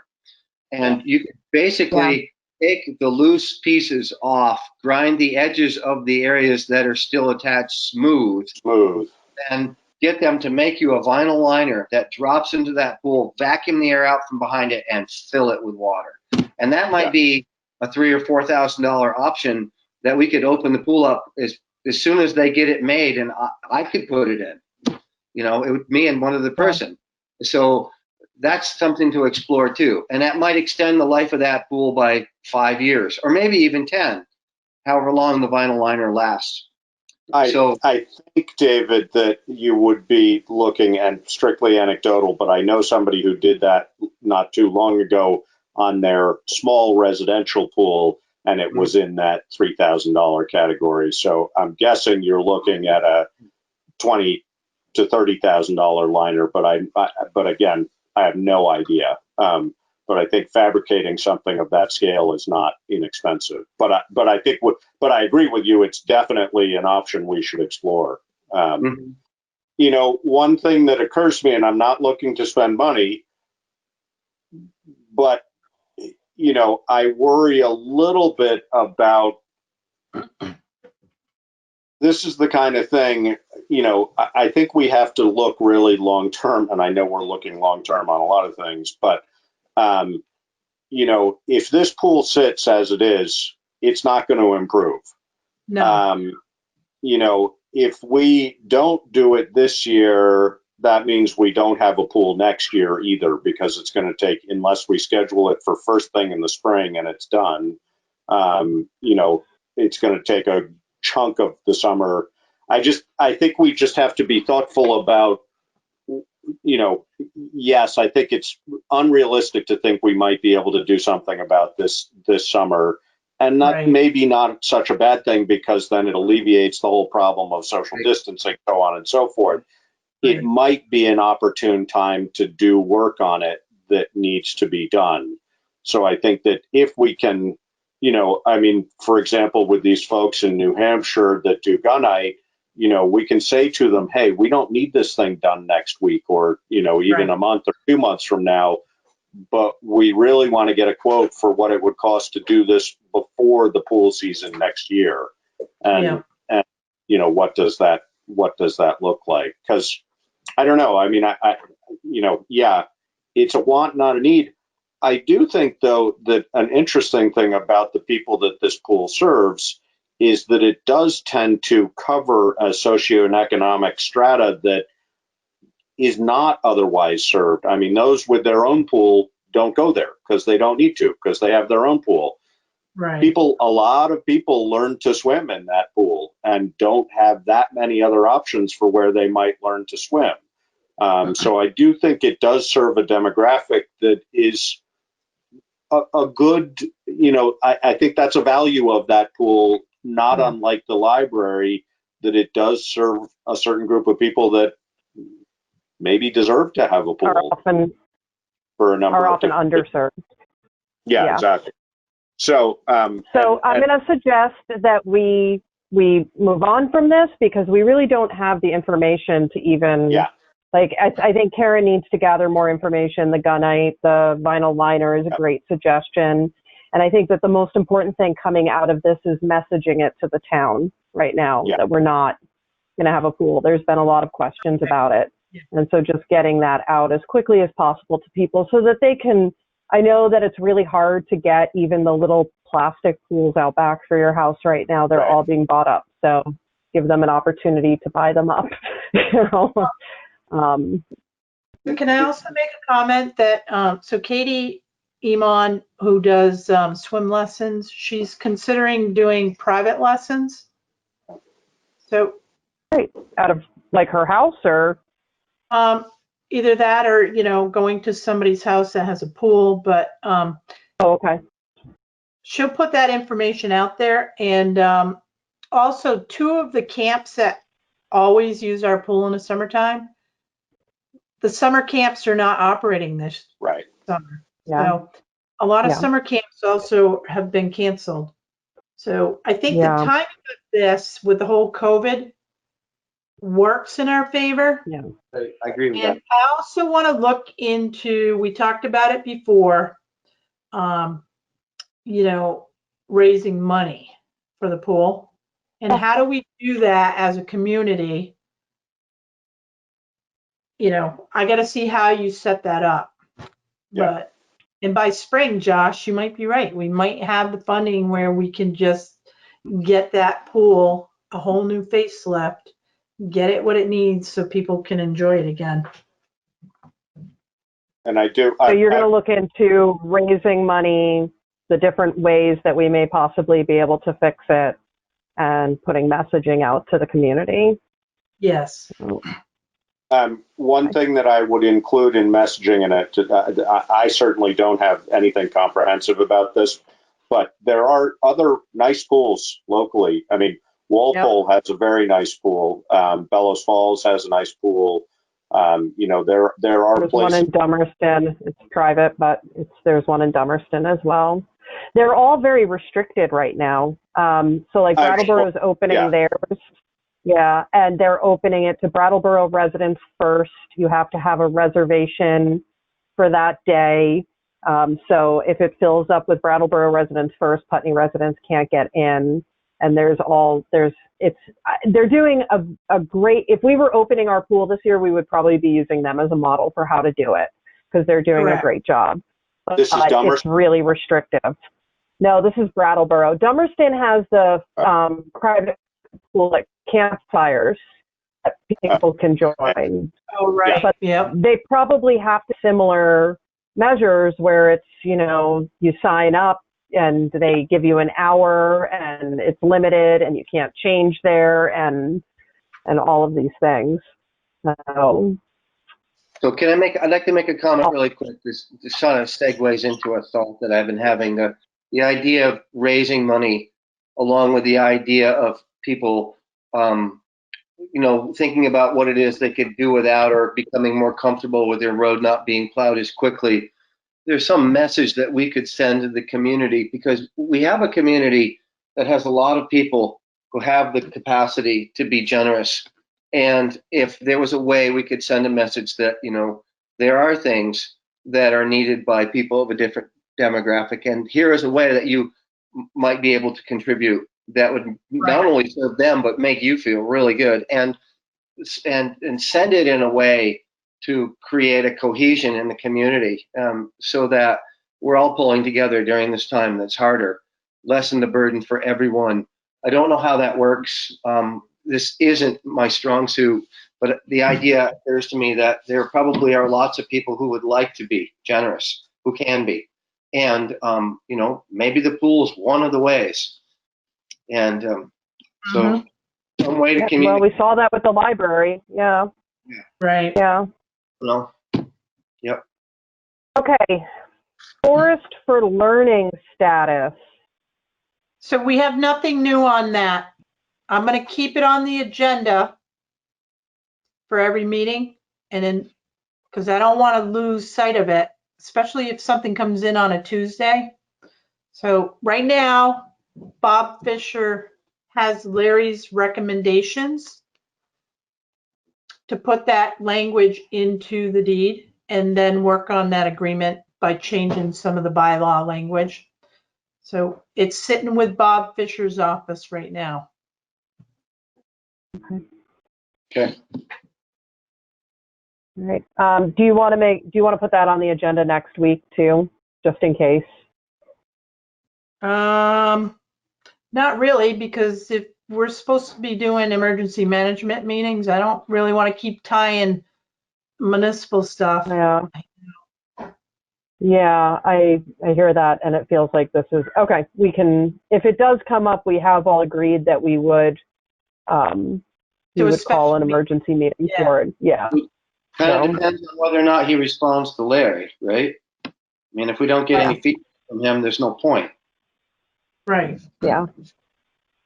Okay. And final thing on select board items is COVID-19 educational signage. So, Josh was trying to say something about Larry, I think. Oh, Yeah, sorry. no, I was just saying, if it comes in before Tuesday, then we can add it to the agenda for next week, maybe. But otherwise, no. I did talk to Putney School. They don't have cows. I mean, they have cows, but they don't have cow signs. Do they just want to lend us a few real ones that maybe we could paint on the side of them? Get the real ones. There's some great signs that came out of Shelburne Museum that I forwarded to Karen a few weeks back. They're really simple. They're yard signs. I can look into what it costs to print them and see if we could get it. I think that they would be visible. They would get the point across. We could offer them to local businesses should they choose to want to use them. We could offer them to people in the area, and maybe it's a private project that I take on. I don't know, but it feels like it's something that we should be moving on. So, and I don't know that us getting them painted by anybody else at this point will happen quickly. So I've had plenty of campaign signs printed in my time. I'll put this one in my wheelhouse and see what I can come back to you with. I can certainly bang out a couple sandwich boards pretty easily if that's a need. Cool. or something, I mean, plywood and 2x4s. Are you a painter? Well, you are a painter. You do paint, but I meant, are you like a painter? Like you'll paint a cow for us and Well, and little people masks. To make the stencils, I'll put the paint in the gun and spray it. Yeah. Oh, we can get you a template. Yeah. I can make a cow shape. What was that, Joe? I will look into it this week. He said shape. So. Yeah. I'm not.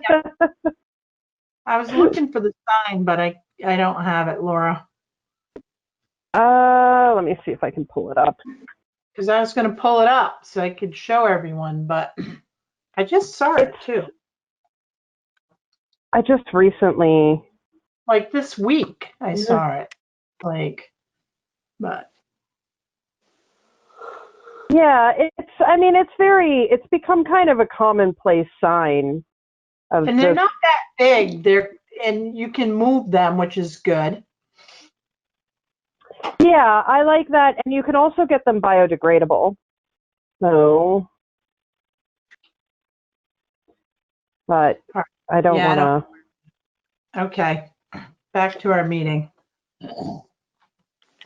Yeah, I can't find it right now.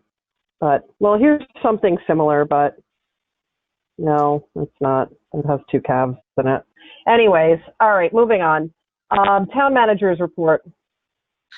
Okay, so we had the virtual public meeting last night for the Route 5 State Bridge project on Zoom. There were a few people from the public that attended, which was nice. A lot of questions came about regarding Sand Hill Road. So the speed limit is 25. Let's see, what else did we, the weight limit on that road is 24,000 pounds or 12 tons.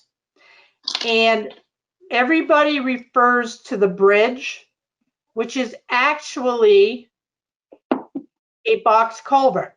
Right. So it's a 3-sided box culvert. It is not a bridge structure.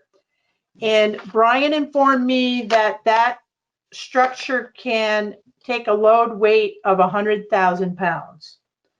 So the concern was that structure not holding up to the possibility of a large amount of traffic.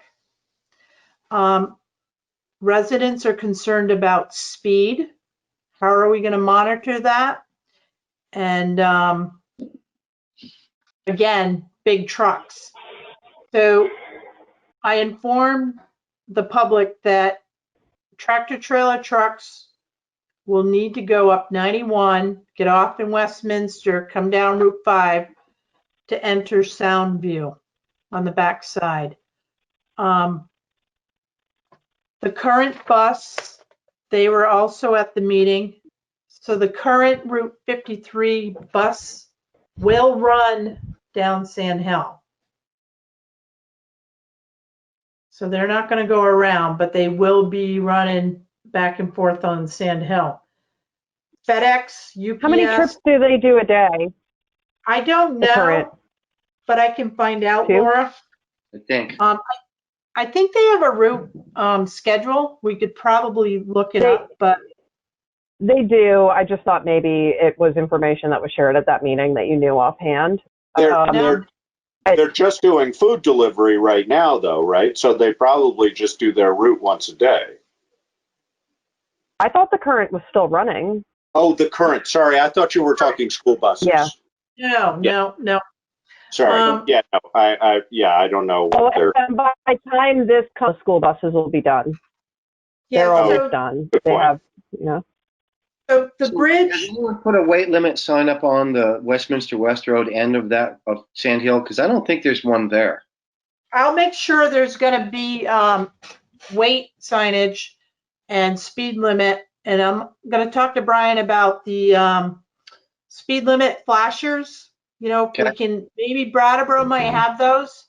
So if we can position them at the beginning and at the end and maybe by the structure, the culvert, just to slow traffic down. I mean, the other thing we might be able to do for that, Karen, is just, just the presence of cones tends Yep. to, I mean, I think whatever we can do out there to just add traffic calming. Yes. Some people are going to be in a hurry because there's always somebody who's in a hurry and it's going to be more traffic. But, anything that's slightly obstructive of the road tends to slow things down a little bit. Yeah, my concern is during the day, we have a lot of people that walk that road. Yep. That may slow traffic down too. As you know, it's not wide, so 2 cars or a UPS truck and a car, people are going to have to use common sense. Yeah. The bridge on Route 5 will close on July 6th through the 20th. And Renault Brothers was on the line too for this public informational meeting. And, I mean, I have faith in them as a contractor. Yeah. And if they can do the job and get it done sooner than later, that's what they're going to try to do. I'm sure. Yeah. I don't know. And the sheriff will be there too, the deputy sheriff. I'm going to have them patrolling while that bridge is closed. Right now, there's no softball. So the softball league in Brattleboro has been canceled for the summer. Mm-hmm. So the softball that usually happens at the field on Sand Hill Road, that's run by a different league. But if Brattleboro canceled their league, I wouldn't be surprised if the one in Putney is going to be canceled as well. So that's going to eliminate traffic right there. The community center owns the field, Yes, David. so they're basically in control of whether or not the Putney League or whatever the Putney League has become, whether or not they can use that field. And maybe we should talk to Laurel and see. Yeah. Did dust come up as an issue? Somebody got a little irate with me over what it's going to be like to live there with traffic going by. And it wasn't a person that lived there either, which was interesting. But they were really concerned about the level of dust. And I said, well, I know that we spread on the roads to mitigate that. And I don't know if there are any plans to do any further spreading for that. But I'm sure. did that come up? Yes. No, I was going to suggest that also, Laura, that I'm sure Brian has thought about this, but just remind him, Karen, that a shot of chloride, a week in advance or whatever might be appropriate. And maybe another one halfway through the project, who knows? Right. So here's a question for the board. Brian brought it up to my attention a few weeks back. So the town is responsible for signage, when that bridge is closed. And, so it would be Kimball We're Hill. responsible for signage on our end, just on Sand Hill for our detour, not for their detour. Right. Just for local detour. Okay. And I asked Brian, I said, are you getting signs? I said, what are you going to do? What's your plan? He's like, he goes, if we put signage out there, you're going to have everybody going that way. People that live in town will know when that bridge is closed, and they'll know which way to go. It's the outsiders, the out-of-towners that are going to be coming through. And if we do the signage, you're going to have more travel on Sand Hill. But if we don't do the signage, we're going to have people driving around in circles trying to look at their cell phones to figure out where they are and where they want to be. So I don't know that I agree, Laura. I also think that if I were a business owner that was on the north side of that bridge, I would not be pleased. I mean, Putney Winery, for example, how many people are going to drive up to exit 5 drive back down to go to Putney Winery, not that many, I don't think. So I think, Yeah. I Some feel like signage. I think we should have signage. Okay. Yeah, I agree. Yeah, I'm just David, do you have wondering. any feelings about that? I think probably signage is better than not having signage. I hear both points. Yeah.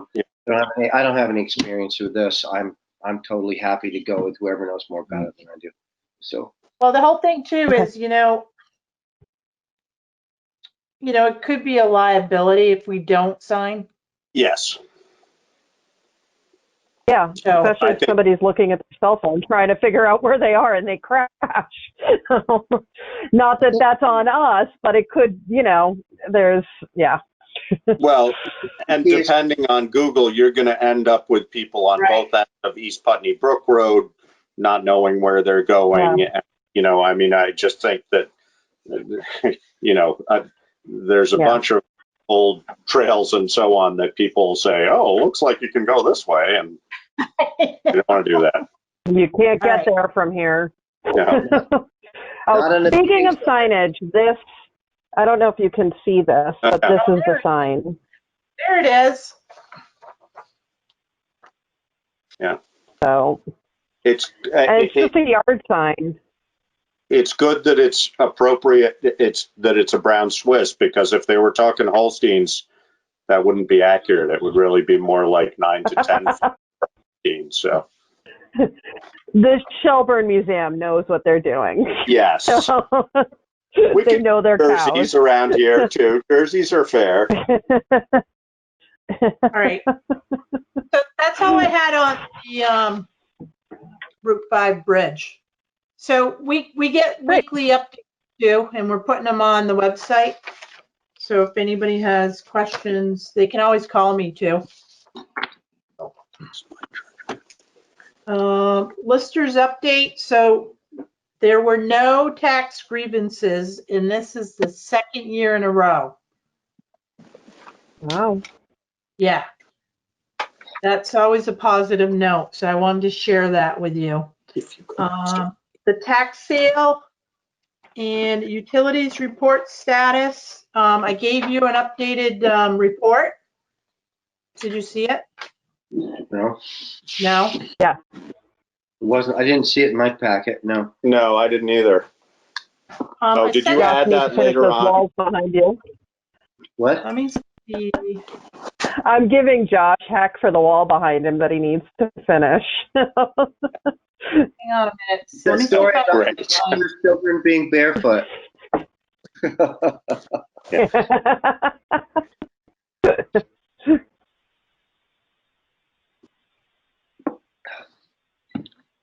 I looked at the updated packet and I didn't see it. It was in an email I sent today. Of course, I can't find a spreadsheet. Alyssa, where is the spreadsheet? Go to Town Hang on a Manager. minute. How about if I do it right here? I got it. All right. Tax sale. Yeah, I got it. I found it on mine. All right, let me see if I can share this with you guys. I'm getting better at this, Laura.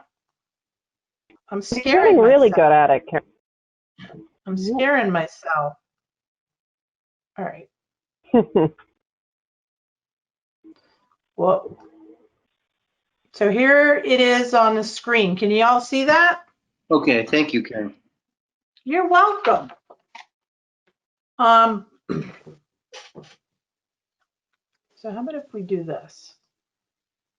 Only because. All right. And now we don't have any names. So basically, we have $93,859.91 that we need to collect in delinquent taxes. We have another $18,843 to collect in utilities, which brings the total up to $112,703.79. There's 3 mobile homes on here. I just highlighted them for you. One is going to tax sale. One owner passed away. And then the other owner, I don't know how we're going to, these are personal property. I don't see these going to tax sale. Okay. This one right here is in foreclosure, so we have to wait to see what's going to happen. If it sells, we'll get our money.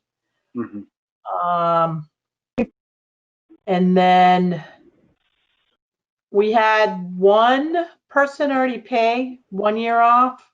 I think we've dropped a couple people off this list already because it was 116,000. Just to let you know also, as of today, the delinquent tax report, what's owed is $160,960.23. Of that 160,000, for 2019, there's $101,330.51 still owed to the town. So that's a big number. I'm not nervous about it yet. What we go through the tax sale process, we hope that most of these on this list will pay up. And then we'll see what's left, and hopefully 1 or 2 will sell at tax sale. So I just want to bring that to your attention.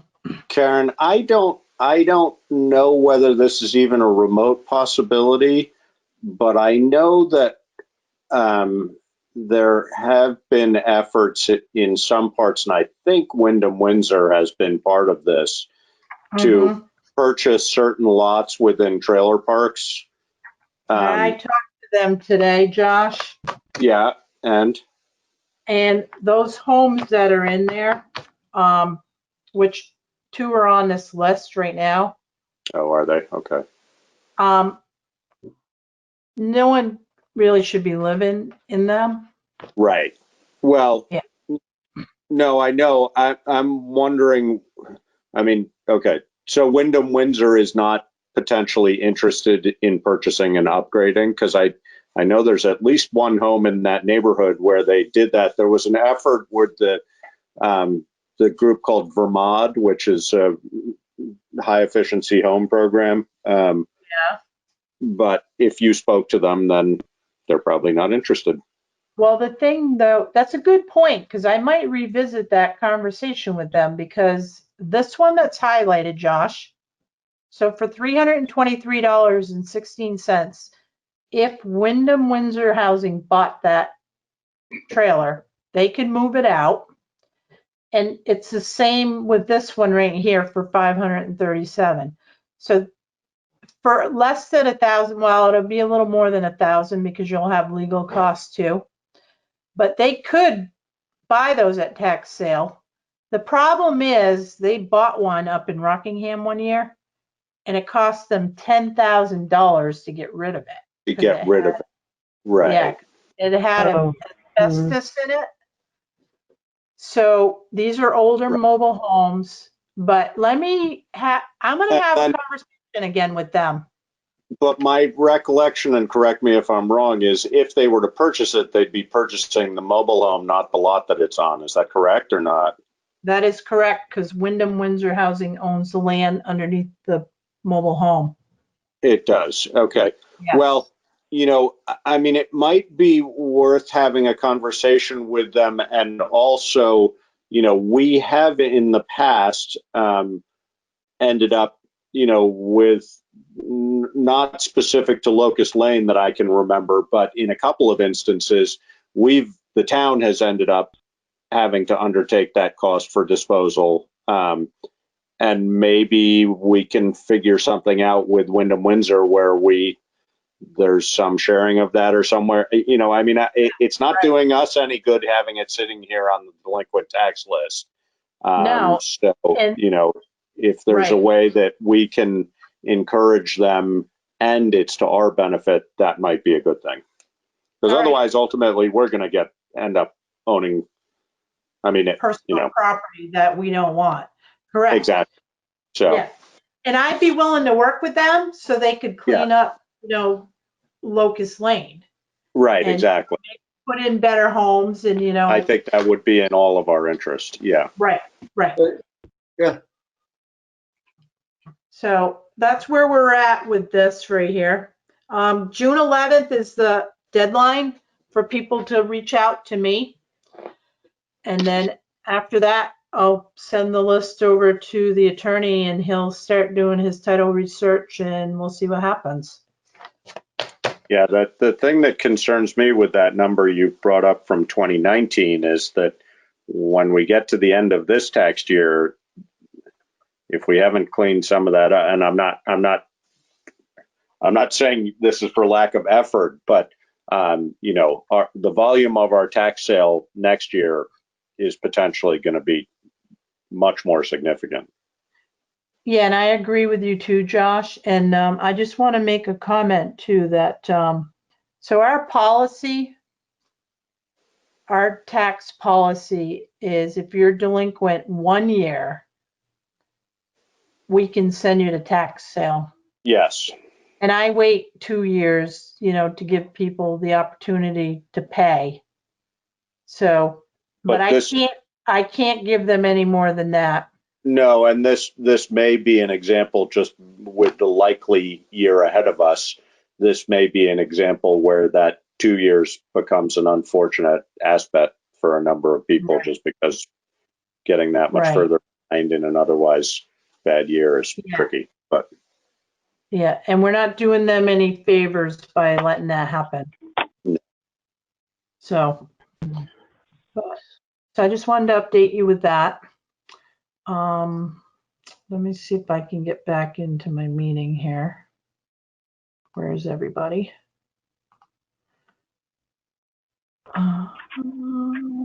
Hang on, I lost you. Maybe your benefit package. Oh, Karen? you're in the wrong screen. Oh, you know why? Hang on a minute. There you are. Sorry, guys. There I'm we still are. learning about this stuff. That's okay. By the time you have it down complete, Pat will be ready to start having regular meetings again, in-person meetings. Can't wait. All right. What's on the agenda next is the water service line break and boil water in effect status update. Right. So I just want to say we lifted the boil water order today. So good. Yep. Water samples went up on Monday, Josh, and on Tuesday. They both tested negative for any contaminations. Again, I want to stress, I want to say thank you very much to the Putney Fire Department for being out there and controlling traffic. A special thank you to Brian Harlow and Tom Goddard, because they were on the scene at 6:30. I was notified by like 10:07, and then they ran into some issues.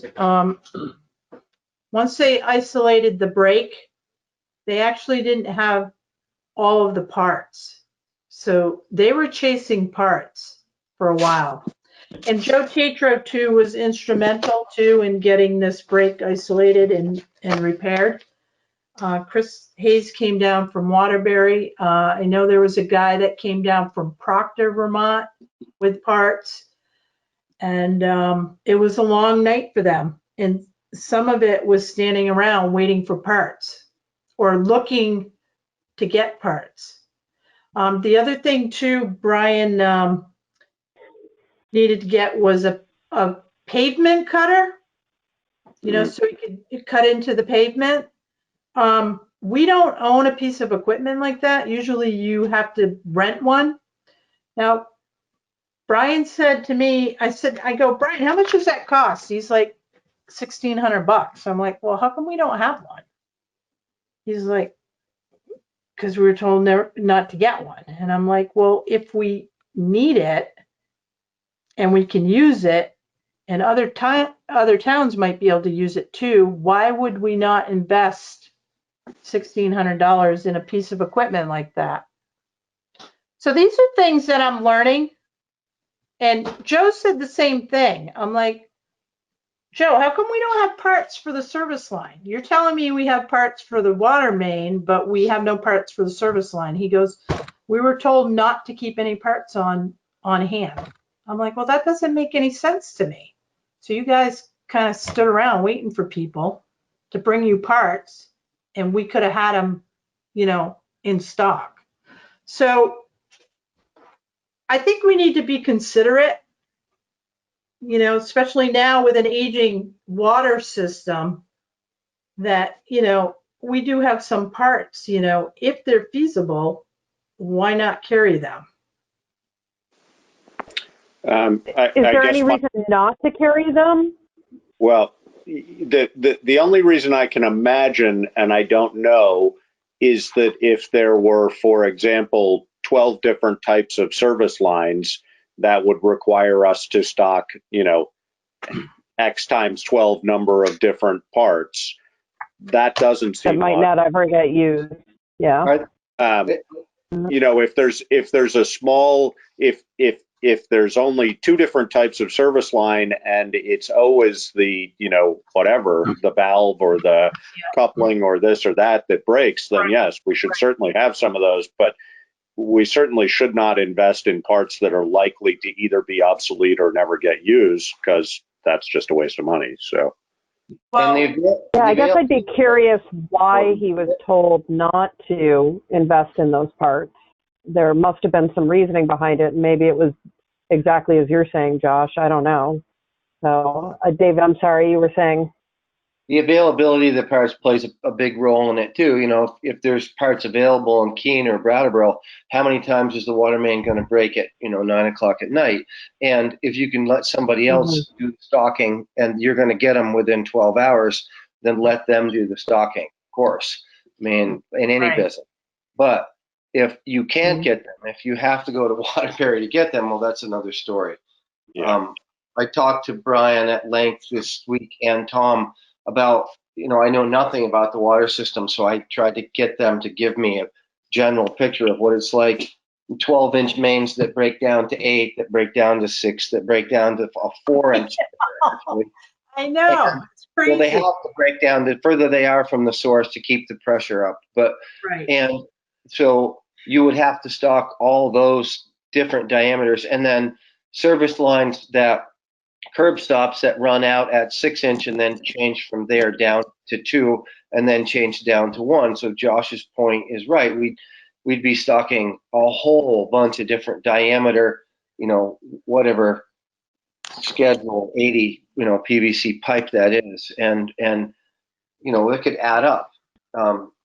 So, you know, is that stuff available nearby? I mean, isn't it? We need to look into that. You know, what's most likely? Well, it is during the day.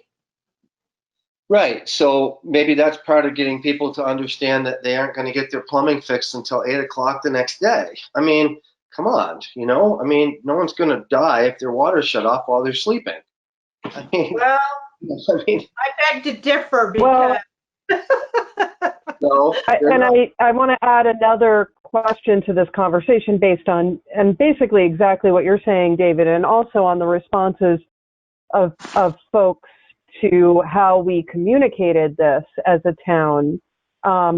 Do we turn the water back on before people have gotten notices of a boil order, or do we keep the water off until we know that everybody's gotten notice?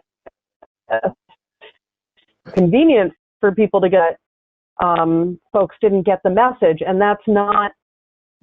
Karen did a great job of messaging. You know, she got a hold of me pretty quickly, and I put it out through social media as fast as I could and as widely as I could. And so almost every medium that could be used was used. You know, Karen and I in discussion realized that there maybe were a couple of other things that could have been done. How many more people they would have reached is unknown. But do we turn the water back on before they get the messaging? My opinion would be no, because that's probably a huge liability for us. I mean, one person gets sick because of tainted water. That's not a risk worth taking. I don't think. I don't know how feasible it is to confirm that people have gotten that order. I don't know. I would say that's probably a question for either legal counsel or maybe just Simons. Simons must know the protocol on that, I would think. Well, I asked Joe, I said, Joe, have you ever put notices on doors, for a boil water order? And he's like, no. So what they used to do is put it on the radio. So it'd go on the radio. And I didn't think about that until like Monday. And, I mean, how many negative responses to the procedure did you get, Karen? I got like 2. I got people that called me about it, and then I got thank yous for, I mean, what were the nature of the calls that you got? I mean, people, I think to David's point, if it takes 12 hours to fix the water, it takes 12 hours to fix the water. Sorry. Well, that's the thing. So, the water was back on by 5. I was up at 2 a.m. and I still hadn't got a text, so I didn't really know what was going on. I wasn't calling them because that would have taken them away from what they were supposed to be doing. Right. Yeah. So I texted Brian at 6, and he told me the water was on. By 7:43, the boil water order was online. It was sent out to Wyndham Windsor Housing Trust and Putney Meadows. I got to them because I had their contacts, Josh, Right. And right. all the other multifamily structures, I mean, Tom doesn't even know how many tenants, how many people. Right. There were 56 structures approximately that were impacted by that water line break. But it was probably more like 100 plus people that didn't have water. And right. No one called me. Howard Fairman did send me an email, and I thanked him very much for doing that. But at that point, I had already known because I spoke to Tom. The negative comments were on social media, on Facebook. That's something new. Yeah. So I think that's kind of an unfair thing to dismiss, though, because it is a popular form of communication, and if people are communicating negative. Okay. I wasn't dismissing it at all. I was just saying it's a platform in which people also feel free to be negative, and that's so. I'm not. I agree. I'm not saying I wasn't in any way suggesting we shouldn't use that as a means of communication. Yeah. I was just saying it's a place where people feel they can say whatever they want unfiltered, and that's unfortunate. Right. Sometimes. So, I agree with that, and I will say that some of it was a little unfiltered, but most of it, they had some good and valid points that we can learn from. And so I think the question is, the water got turned on at 5 a.m. without the town manager being notified. So the water shouldn't have been turned back on. It sounds like we should have had a boil water order in place before the water was turned back on, and that was a missing step in that process. Well, the other thing, though, Laura, I just want to add that our very first notice about the water service break, because at that point we didn't know if it was a water main or a service line. Right. We had mentioned a break in the water line can trigger a boil water order. So that went out on social media and up on our website. Putney had it. Yep. So, I mean, I think we did our due diligence for the time that everything went down. And when I found out, water was back on. So I wonder, I mean, municipalities, bigger municipalities must face this all the time. there must be ways to manage it. So I think, Laura, to your point of some comments that we might be able to learn from, we probably should explore some of the ways. I mean, for example, it occurs to me, you could put a little bit of dye in the entire water system, and when people get their water bill, it says, hey, if your water's running blue, it means you need to boil it. I don't know whether you can I don't know how bigger communities do it, but That's I'm sure there are ways. There must be ways to manage that, because I'm sure there are people managing it all the time. So. Yeah. Now, do you think? Yeah, the dye idea is great. I know if my water was blue, I would not drink it. Right. Exactly. The other thing that Karen and I discussed is the potential of using Vermont Emergency Alert as well to send out. Obviously, this was an isolated area, but who cares if everybody in Putney gets a tone, or a larger area than that gets a tone? It would at least be one more layer to the communication piece. And I don't mind using it. I tried to do it today, Laura, just for the lifting of the oil water. Yeah. And I was trying to isolate just that area, and I wasn't able to do it, but I will work on that.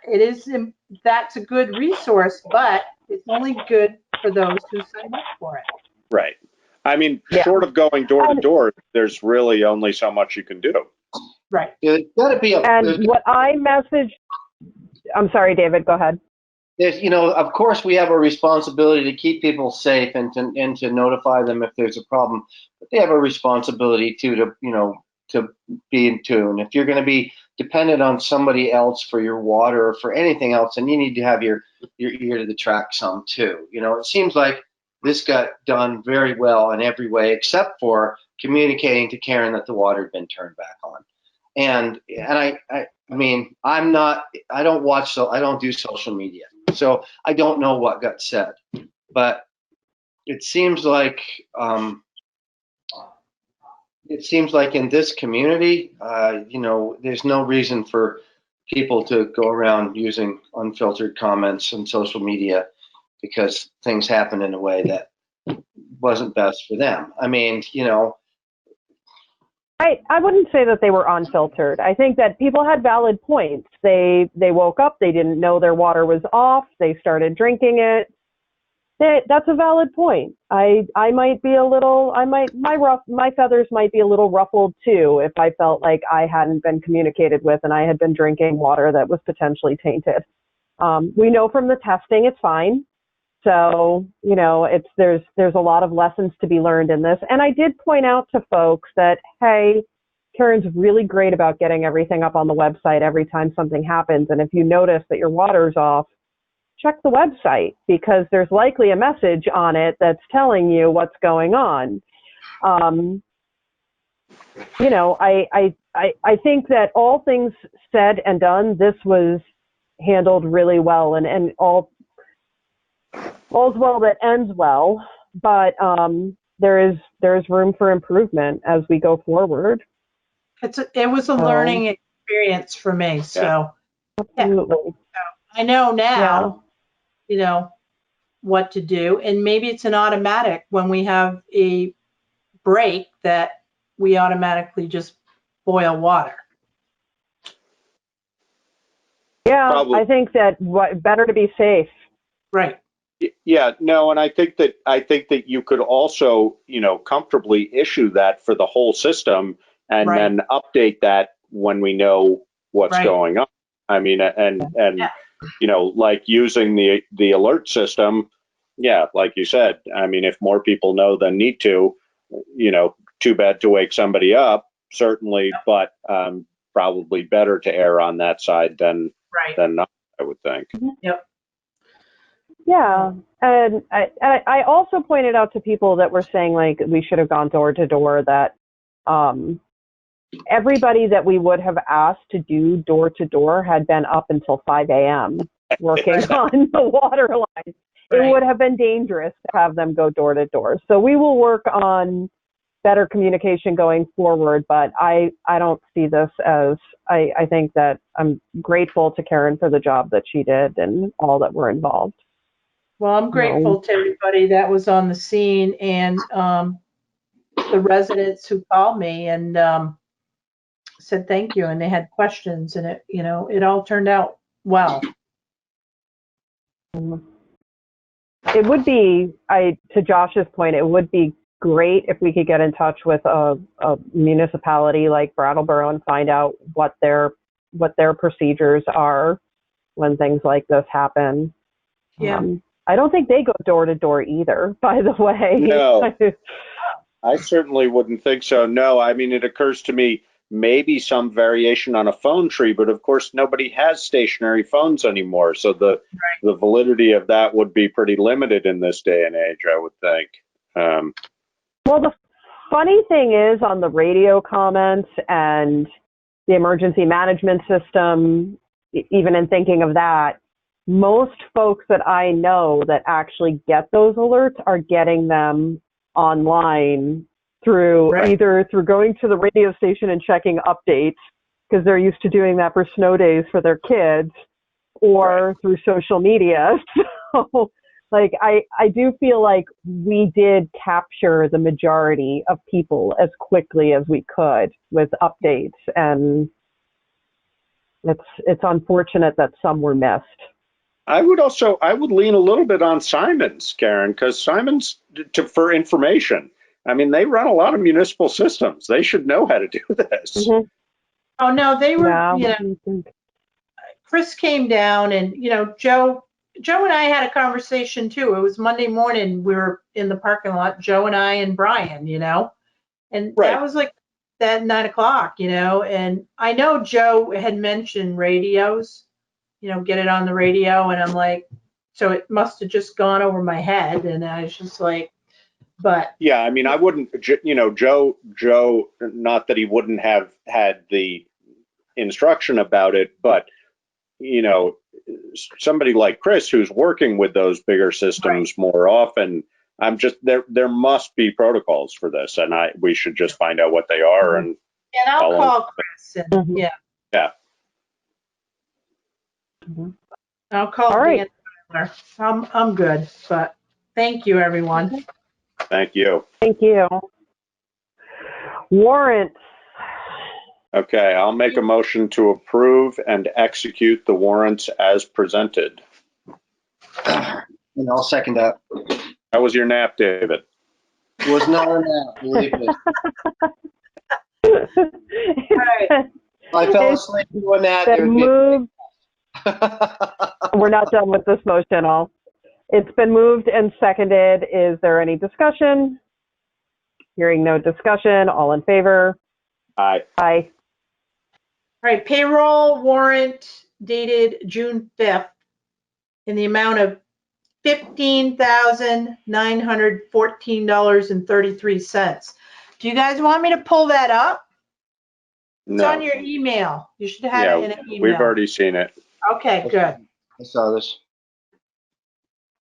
And just to comment, Karen, I'm assuming because I commented on this last time that warrant was relatively small last time, it's relatively big this time because we're catching up with those who weren't paid last time. Correct. Yep. First responders, EMS. The other thing I want to mention too, that we had like 3 firefighters that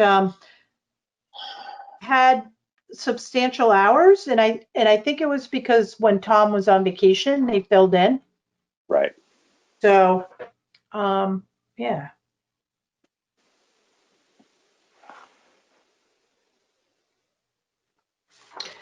All right. Accounts payable dated May 23rd through June 5th, 2020, in the amount of $35,799.23. So the 15th, I'm sorry, go ahead. Yeah, I think you may have the same question. The Forest for Learning question? Right. Yep. So that's their money that we were holding. I assumed that. Yeah. Okay. And I asked Alyssa to cut the check because we're nearing the end of the fiscal year. Their nonprofit's already set up. So there's no need for us to hold it any longer. And they may be able to utilize it at this point.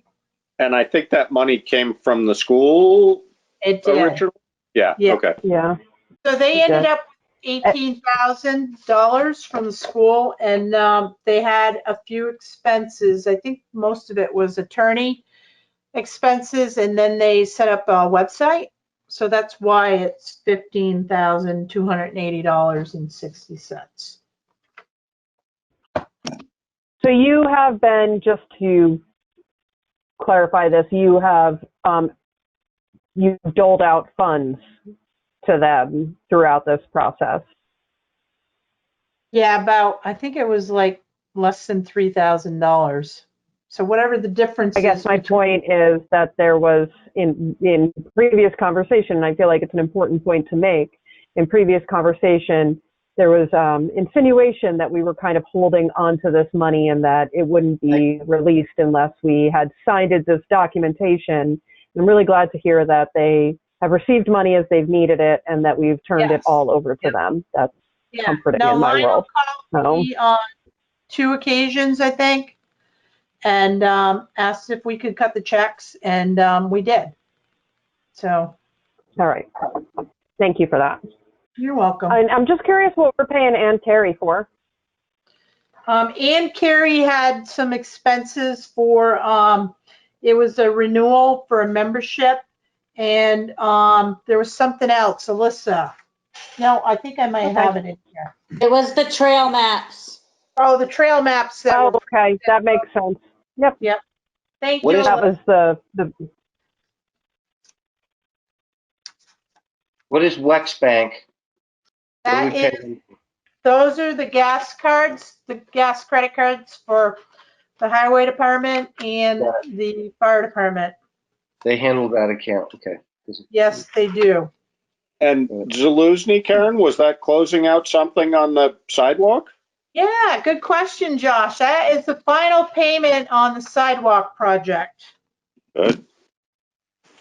And then my only other question, I don't remember, and maybe they're a regular provider for us for something, but Ruggiero, is that like dumpster at the fire department or something? No, those are recycling totes. I bought 2 more for the bottles. Yeah, okay.